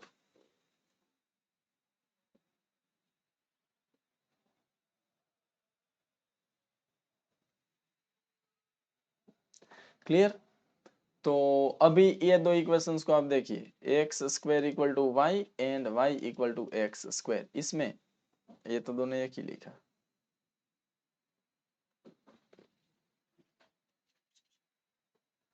X square equal to y and y square equal to x. तो इसमें y का कोएफिशिएंट देखो इट इज 1। तो मैं यहाँ पे x square equal to 4by की जगह पे 1 ले लेता हूँ, और इसमें x का कोएफिशिएंट देखो, इट इज 1। तो हमारा आंसर है coefficient of x into coefficient of y divide by 3, बोले तो 1/3 इज द करेक्ट आंसर। बहुत इंपॉर्टेंट चीज है, एक बार फिर से दूसरा क्वेश्चन भी यहाँ पे मैं आपको करवाता हूँ, ध्यान से देखना। y square equal to 4x and x square equal to 2y, इसका बीच का एरिया चाहिए, तो आपको क्या करना है, coefficient of x into coefficient of y divide by 3, तो 4 to the 8/3 is the required answer. ये बहुत पावरफुल ट्रिक है, और ये ऐसा ट्रिक है जो बहुत बार बहुत क्वेश्चन में यूज भी होता है। आई थिंक अगर मेरी याददाश्त मेरा साथ दे रही है तो गुडसेट में भी, हालांकि ये बहुत बड़ा क्वेश्चन हो जाएगा, लेकिन फिर भी मुझे लगता है कि कहीं ना कहीं तो पूछा गया होगा। चलिए आगे चलते हैं नेक्स्ट क्वेश्चन पे। y equal to x square minus 4, y equal to 0, y equal to 5 के बीच का एरिया चाहिए। तो सबसे पहले y equal to x square जो है ना, वो तो आप जानते हैं 0 से यहाँ पे अपवर्ड पैराबोला बनता है, लेकिन उसमें से -4 करेंगे तो वो 4 यूनिट नीचे जाएगा और ऐसा पैराबोला बनेगा, और ये जो पॉइंट है ये ओरिजिन से 4 यूनिट डाउनवर्ड डायरेक्शन में है, तो 0 - 4 होगा। हमें चाहिए y equal to 0 and y equal to 5 के बीच का एरिया। तो y मतलब y को परपेंडिकुलर लाइंस होगी, तो ये y इक्वल टू 0 है, और ये अगर y इक्वल टू 5 है, तो देखना है कि कहीं फर्स्ट क्वाड्रेंट तो नहीं बोला है ना। Area of region bounded by this curve y equal to 0, y equal to 5, मतलब कि हमें ये पूरा एरिया फाइंड करना है। और आप जानते हैं कि पूरा एरिया कभी फाइंड नहीं होता है, कोई भी एक्स एक्सिस या वाई एक्सिस की एक साइड वाला एरिया ही आप इंटीग्रेशन से फाइंड कर सकते हैं। तो रिक्वायर्ड एरिया के लिए इस बार y का लिमिट है 0 to 5, तो आप x को इंटीग्रेट करेंगे, और ऐसा करने से आपको फर्स्ट क्वाड्रेंट वाला एरिया ही मिलेगा, लास्ट में उसको 2 से मल्टीप्लाई भी करना पड़ेगा। तो 0 to 5 में आपको क्या करना पड़ेगा, पहले तो x को सब्जेक्ट बनाना पड़ेगा, और x को सब्जेक्ट बनाएंगे तो y प्लस 4 होगा एक्स स्क्वायर, और उसका भी स्क्वायर रूट निकालना पड़ेगा। और जब आप इंटीग्रेशन करेंगे तो y प्लस 4 का स्क्वायर रूट, मतलब y प्लस 4 का पावर 1/2, इंटीग्रेशन होगा y प्लस 4 पावर 3/2, और आगे आ जाएगा 2/3। तो 2 टू सा 4/3 आगे रहेगा, पहले अपर लिमिट, और sorry sorry sorry sorry limit लगाना भूल गए, 0 to 5। अब ध्यान से देखना है, definite integration and application of integration में जब आप लिमिट पुट करके कैलकुलेशन कर रहे हैं, उस टाइम पे ध्यान रखना है, वहां पे गड़बड़ हो सकती है। ध्यान से देखिए, एकदम पहले मैंने अपर लिमिट रखा y के प्लेस पे 5, जैसे ही यहाँ पे 5 रखूंगा तो 5 प्लस 4 9 हो जाएगा, और मुझे निकालना है 9 का पावर 3/2। तो पहले मैं निकालूंगा स्क्वायर रूट, तो 9 का स्क्वायर रूट होगा 3, उसके बाद मैं करूंगा क्यूब, तो 3 3 जा 9 3 जा 27। तो 9 का पावर 3/2 करने से आंसर 27 आएगा। उसके बाद मैं रखूंगा माइनस करके, लोअर लिमिट तो 0 है, तो सिर्फ 4 का स्क्वायर रूट, 2 का क्यूब 8। तो हमारा आंसर जो है वो 4/3, 27 में से 8 जाएगा तो 19, डिनोमिनेटर में 3 बहुत सारी जगह पे 19 4 जा 9 4 जा 36, यूनिट प्लेस पे 6 आता है, और डिनोमिनेटर में 3 भी है, ऐसा ये एक ही ऑप्शन है।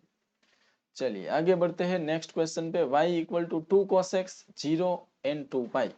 तो देखिए अभी 2 sin x का ड्रॉ किया था, वैसा ही 2 cos x का भी होता है। डिफरेंस सिर्फ कितना होता है कि ये जो मैक्सिमम वैल्यू है वो 2 हो जाएगी, और यहाँ पे होता है x इक्वल टू 0, ये π/2, ये पाई, ये 3π/2, और यहाँ पे होगा 2 पाई। तो जैसा कि मैंने बोला, cos x का ग्राफ अगर है ना, cos x का ग्राफ या sin x का ग्राफ, उसमें एक लूप का एरिया 2 यूनिट होता है। तो यहाँ पे ये वाला लूप है ना, इसका एरिया 2 यूनिट होना चाहिए अगर cos x होता तो, लेकिन ये 2 cos x है, तो ये अकेले का 4 हो जाएगा, और ये दोनों मिलके और एक 4 बनाएगी, और टोटल एरिया जो है ना वो 8 होगा। अगर गलती से भी आपने 0 to 2 पाई में 2 cos x को इंटीग्रेट किया तो आपका आंसर 0 आ जाएगा और वो गलत होगा। तो आपको क्या करना चाहिए, अगर इंटीग्रेशन से करना है तो आपको 0 to π/2 के बीच में 2 cos x को इंटीग्रेट करना चाहिए। ऐसा करने से आपको सिर्फ इतना एरिया मिलेगा और ये वाला एरिया है ना, ये 1, ये 2, ये 3 और ये 4, इसका 4 टाइम्स करने से आपको टोटल एरिया मिलेगा। और अब इस इंटीग्रेशन का आंसर जो है वो 8 आएगा। क्लियर? चलिए, इसलिए मैं बार बार बोल रहा हूं कि इस चैप्टर में जो कर्व दिए हैं, मोस्टली ट्रिगोनोमेट्रिक फंक्शन में भी साइन कोस होता है, मोड एक्स होता है, क्वाड्रेटिक होता है, या पैराबोला, इलिप्स, हाइपरबोला, सर्कल, इतने में से ही कुछ होगा। तो ये सारे कर्व तो एटलीस्ट आपको आने चाहिए, अदरवाइज क्वेश्चन करने का कोई मतलब नहीं बनता है। चलिए आगे बढ़ते हैं नेक्स्ट क्वेश्चन पे। और यहाँ पे आपको दिया है एक function which is y equal to square root of 4 minus x square.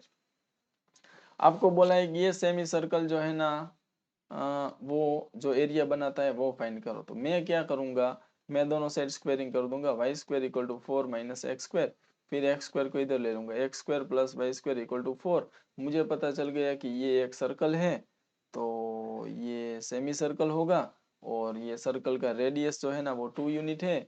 तो इसका जो एरिया है वो पाई आर स्क्वायर होना चाहिए पूरे सर्कल का, लेकिन सेमी सर्कल है तो डिवाइड बाई 2 कर दूंगा। पाई इंटू 2 का स्क्वायर 4/2, मतलब कि 2 पाई इज द करेक्ट आंसर। लेकिन अगर आपको इंटीग्रेशन करना है तो भाई इंटीग्रेशन से अगर करना है तो बहुत मुश्किल क्वेश्चन है, क्योंकि आपको देखना पड़ेगा कि 4 minus x square square root के अंदर है तो ये ग्रेटर और इक्वल 0 होना चाहिए। इनइक्वालिटी में माइनस से मल्टीप्लाई करें तो साइन ऑफ इनइक्वालिटी चेंज होता है। उसके बाद x plus 2 x minus 2 is lesser equal 0, तो आपको पता चलेगा x की जो वैल्यू है वो -2 एंड 2 के बीच में है, तो ये -2 होगा, ये 2 होगा। ये वाला एरिया अगर आपको फाइंड करना है तो उसके लिए आपको -2 to 2 में square root of 4 minus x square को इंटीग्रेट करना पड़ेगा।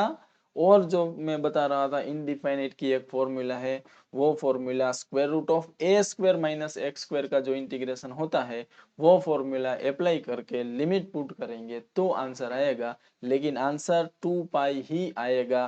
तो सीधा आप ऐसे भी कर सकते हैं। चलिए तो आगे बढ़ते हैं नेक्स्ट क्वेश्चन पे। Find the area of region bounded by the curve y equal to mod sine x, x axis and mod x equal to pi.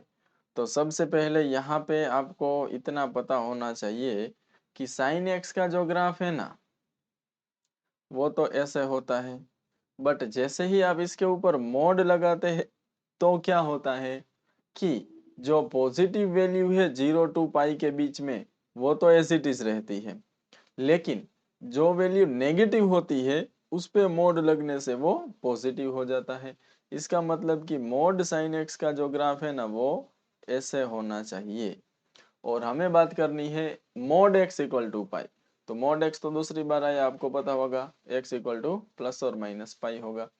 तो एक तो होगा ये पाई, तो यहाँ पे जो लाइन बनेगी वो होगी एक्स इक्वल टू पाई, और माइनस पाई के लिए मोड साइन एक्स के ग्राफ इधर भी होगा, और ये जो लाइन होगी ये होगी x equal to minus pi. इससे पहले भी मैं आपको बता चुका हूँ कि साइन फंक्शन के एक लूप का एरिया 2 यूनिट होता है, और हमें ये वाले 2 लूप का एरिया फाइंड करना है, तो आंसर शुड बी 4। अगर इंटीग्रेशन से आपको फाइंड करना है तो आप 0 to π में मोड साइन एक्स को इंटीग्रेट करेंगे और इसका डबल करेंगे ताकि लेफ्ट साइड वाला एरिया भी आ जाए। दूसरी बात कि 0 to π में साइन एक्स ऑलरेडी पॉजिटिव ही होता है। 0 to π मतलब देखिए ये 0, ये π/2 एंड यहाँ पे होता है पाई। 0 to π मतलब फर्स्ट 2 क्वाड्रेंट्स, एंड दोनों क्वाड्रेंट में साइन एक्स पॉजिटिव ही होता है, तो उसको मोड की कोई रिक्वायरमेंट नहीं होती है। अब इसका इंटीग्रेशन करेंगे, लिमिट पुट करेंगे, 2 से मल्टीप्लाई करेंगे तो आंसर आएगा 4। चलिए नेक्स्ट क्वेश्चन थोड़ा सा डिफरेंट है। इसमें आपको क्या बोला है कि एक फंक्शन है, वो फंक्शन एक्स एक्सिस के साथ एंड ये 2 लाइन के साथ जो एरिया बनाता है वो एरिया दे दिया है। ठीक है, एरिया इतना बन रहा है। तो आपको बताना है कि फंक्शन कौन सा होगा। अब ये बहुत मुश्किल है, ऑप्शन है तो फिर भी कर सकते। देखो, अगर फंक्शन x होता तो इंटीग्रेशन एक्स स्क्वायर बाई 2 होता, और साइन तो उसमें कहीं आता ही नहीं, तो ये तो आएगा भी नहीं, ये भी नहीं आएगा। बाकी बचे दो ऑप्शन, या तो साइन 3x+4 का 1 to b में इंटीग्रेशन ऐसा होता होगा, या फिर ऑप्शन बी होगा। तो कोई एक ऑप्शन चेक कर लेंगे। मान लीजिए साइन 3x+4 है और 1 to b में अगर आपको एरिया चाहिए तो आप क्या करेंगे, इसको इंटीग्रेट करेंगे 1 to b में, किसको, साइन। लेकिन मुझे लगता है कि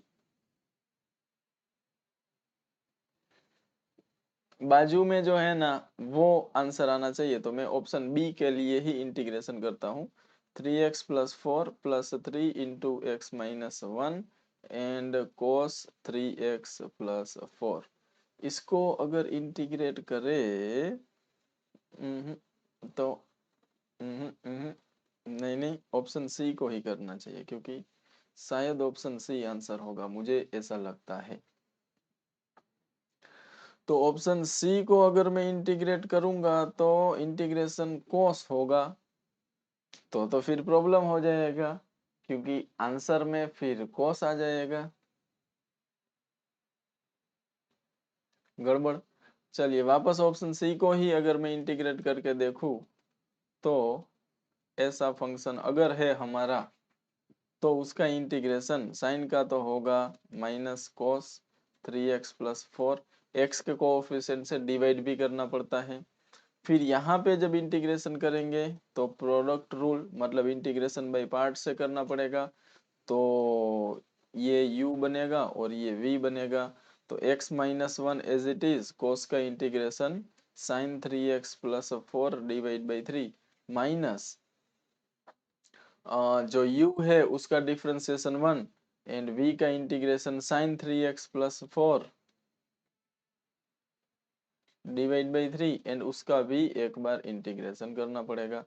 तो माइनस कॉस 3x+4/3 और ये 3 कैंसिल हो जाएगा, plus x-1 sine 3x+4 and minus sine का इंटीग्रेशन माइनस होता है तो minus minus plus cos 3x+4/3। बिल्कुल सही, तीर निशाने पे लगा है ये, और ये कट हो जाएगा। बाकी जगह पे अगर आप लिमिट पुट करेंगे, क्योंकि हम 1 to b में इंटीग्रेट कर रहे थे, तो सबसे पहले आएगा b-1 into sine 3b+4 minus lower limit put करेंगे तो 0 हो जाएगा, और एरिया हमारा b-1 इंटू साइन 3b+4 आएगा अगर फंक्शन ऐसा होगा तो ये तो चलो मामूली क्वेश्चन, ऐसे क्वेश्चन मुझे नहीं लगता कि एग्जाम में पूछेंगे। चलिए नेक्स्ट क्वेश्चन, ये इंटरेस्टिंग क्वेश्चन है, y equal to mod x. तो y equal to mod x का ग्राफ आपको पता होना चाहिए, नहीं पता है तो आप याद रख लेंगे। y equal to mod x का ग्राफ ऐसा होता है, मॉड x इक्वल टू 1 तीसरी चौथी बार आया तो x इक्वल टू प्लस और माइनस 1 होता है, x इक्वल टू 1 जो है ना वो ये लाइन होती है, और x इक्वल टू -1 होती है ये लाइन। x एक्सिस के साथ ये एरिया बनता है, तो दोनों एरिया सेम ही होंगे। तो एरिया के लिए आप इंटीग्रेट करेंगे फ्रॉम 0 to 1 में, किसको, x को। क्यों, क्योंकि ये line y equal to x होती है, ये line y equal to -x होती है। फिर उसका डबल कर देंगे ताकि दोनों साइड का एरिया मिल जाए, या फिर सिंपली आप क्या कर सकते हैं, 2 times of area of triangle. Triangle का एरिया होता है half into base into height, क्योंकि ये 1 है तो ये 1 होगा और ये भी 1 होगा, तो 2 2 कैंसल और 1 आपका आंसर होगा, और option C is the correct answer. चलिए आगे बढ़ते हैं।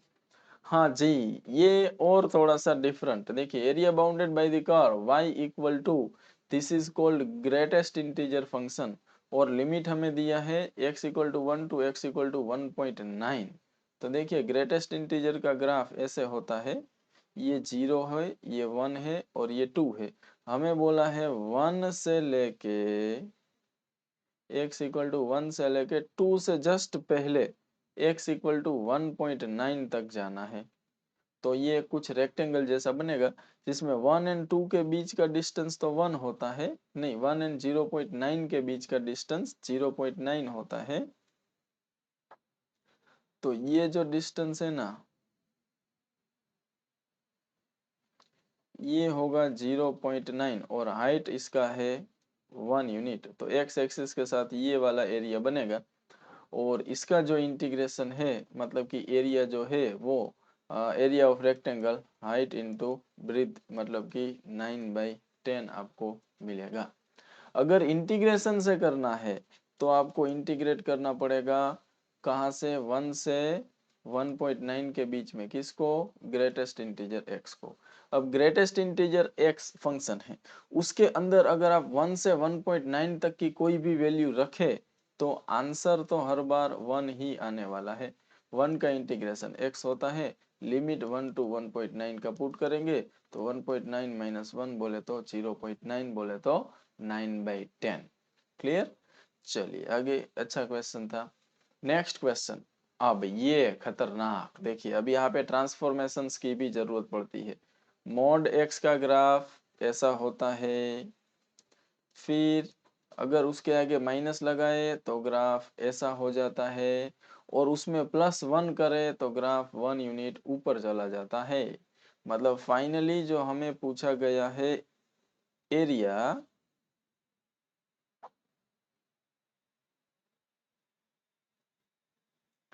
वो ये वाला एरिया है।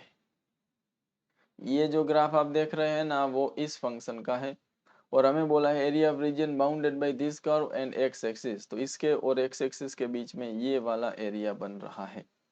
तो अगर मुझे ये पॉइंट्स चाहिए तो ये दोनों पॉइंट पे y कोऑर्डिनेट 0 होता है। तो मोड x इधर आएगा तो मोड x इक्वल टू 1 बोले तो x इक्वल टू +or-1, मतलब कि ये लाइन x इक्वल टू 1 है और ये लाइन x इक्वल टू -1 है। तो ये वाले ट्राइंगल का एरिया मैं फाइंड कर लेता हूँ, फिर उसका डबल कर दूंगा।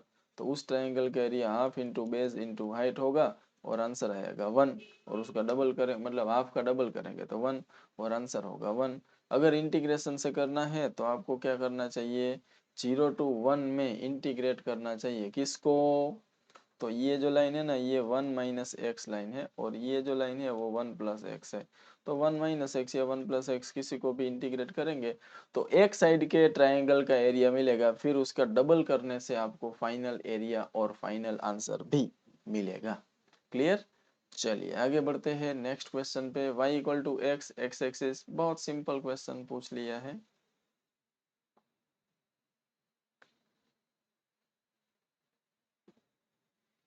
तो y इक्वल टू एक्स ये लाइन है, x equal to 1, x equal to 3 and x axis मतलब ये वाला एरिया चाहिए। तो हमें क्या करना चाहिए, हमें 1 2 3 में जो कर्व है x उसको इंटीग्रेट कर लेना चाहिए, या तो फिर आप जैसा मैंने पहले बताया था क्या करना चाहिए, बड़े वाला ट्राइंगल मतलब कि जिसका बेस 3 यूनिट है और हाइट भी 3 यूनिट है वो वाले ट्राइंगल का area half into base into height, पूरे ट्राइंगल में से ये छोटे वाले ट्राइंगल का एरिया माइनस करना पड़ेगा। उसका बेस 1 है, हाइट भी 1 है, तो हाफ कॉमन निकाले तो 3 3 जा 9 माइनस 1 8/2 बोले तो 4 is the correct answer. Clear. चलिए आगे बढ़ते हैं नेक्स्ट क्वेश्चन पे। Again y equal to mod x, अभी थोड़ी देर पहले हम डिस्कस कर रहे थे y equal to mod x का जो ग्राफ है वो ऐसा बनता है। फिर हमें बोला है एक लाइन है which is y equal to 0। y equal to 0 याद है आपको, x एक्सिस का इक्वेशन होता है y इक्वल टू 0। उसके बाद है मॉड x इक्वल टू 1 मतलब कि x इक्वल टू +or-1। तो x इक्वल टू 1 यहाँ पे, x इक्वल टू -1 यहाँ पे। अगेन ये वाले ट्राइंगल का एरिया फाइंड करके डबल करेंगे तो पूरा एरिया हमें मिलेगा, और छोटा वाला जो ट्राइंगल दिख रहा है उसका एरिया हाफ इंटू 1 होगा और दोनों ट्राइंगल का एरिया मिलके 1 हो जाएगा और वही हमारा आंसर होगा। अगर इंटीग्रेशन से आपको करना है तो आपको 0 to 1 में x को इंटीग्रेट करने के बाद उसका डबल कर देना चाहिए तो आपका आंसर आ जाएगा। क्लियर? चलिए आगे बढ़ते हैं। ओ तो यहाँ पे आज का सेशन कंप्लीट होता है।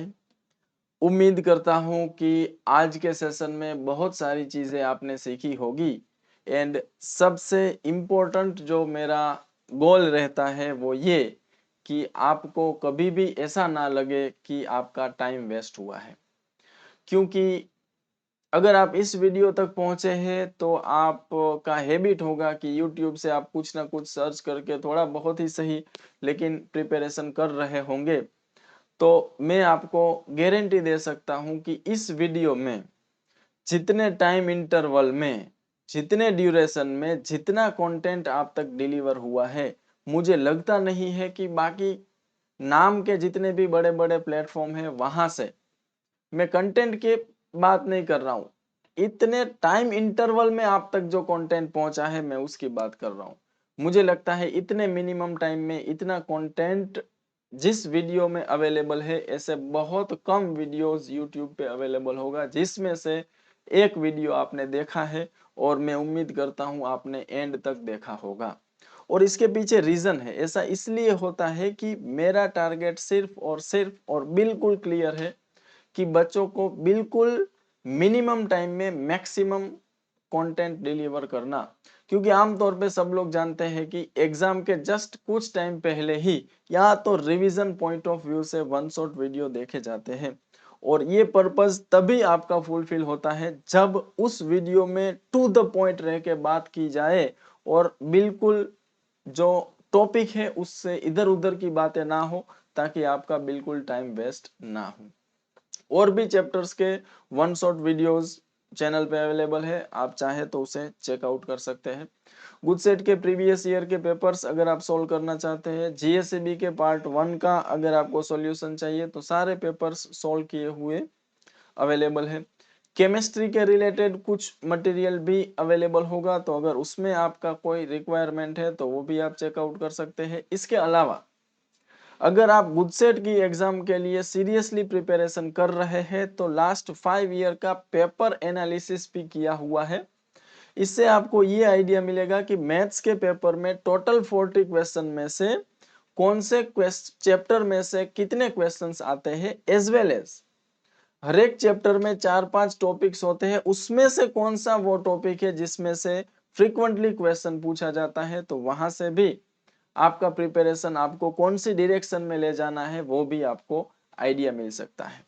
चलिए तो आज के लिए इतना ही, मिलते हैं बहुत ही जल्द, तब तक के लिए bye bye and take care.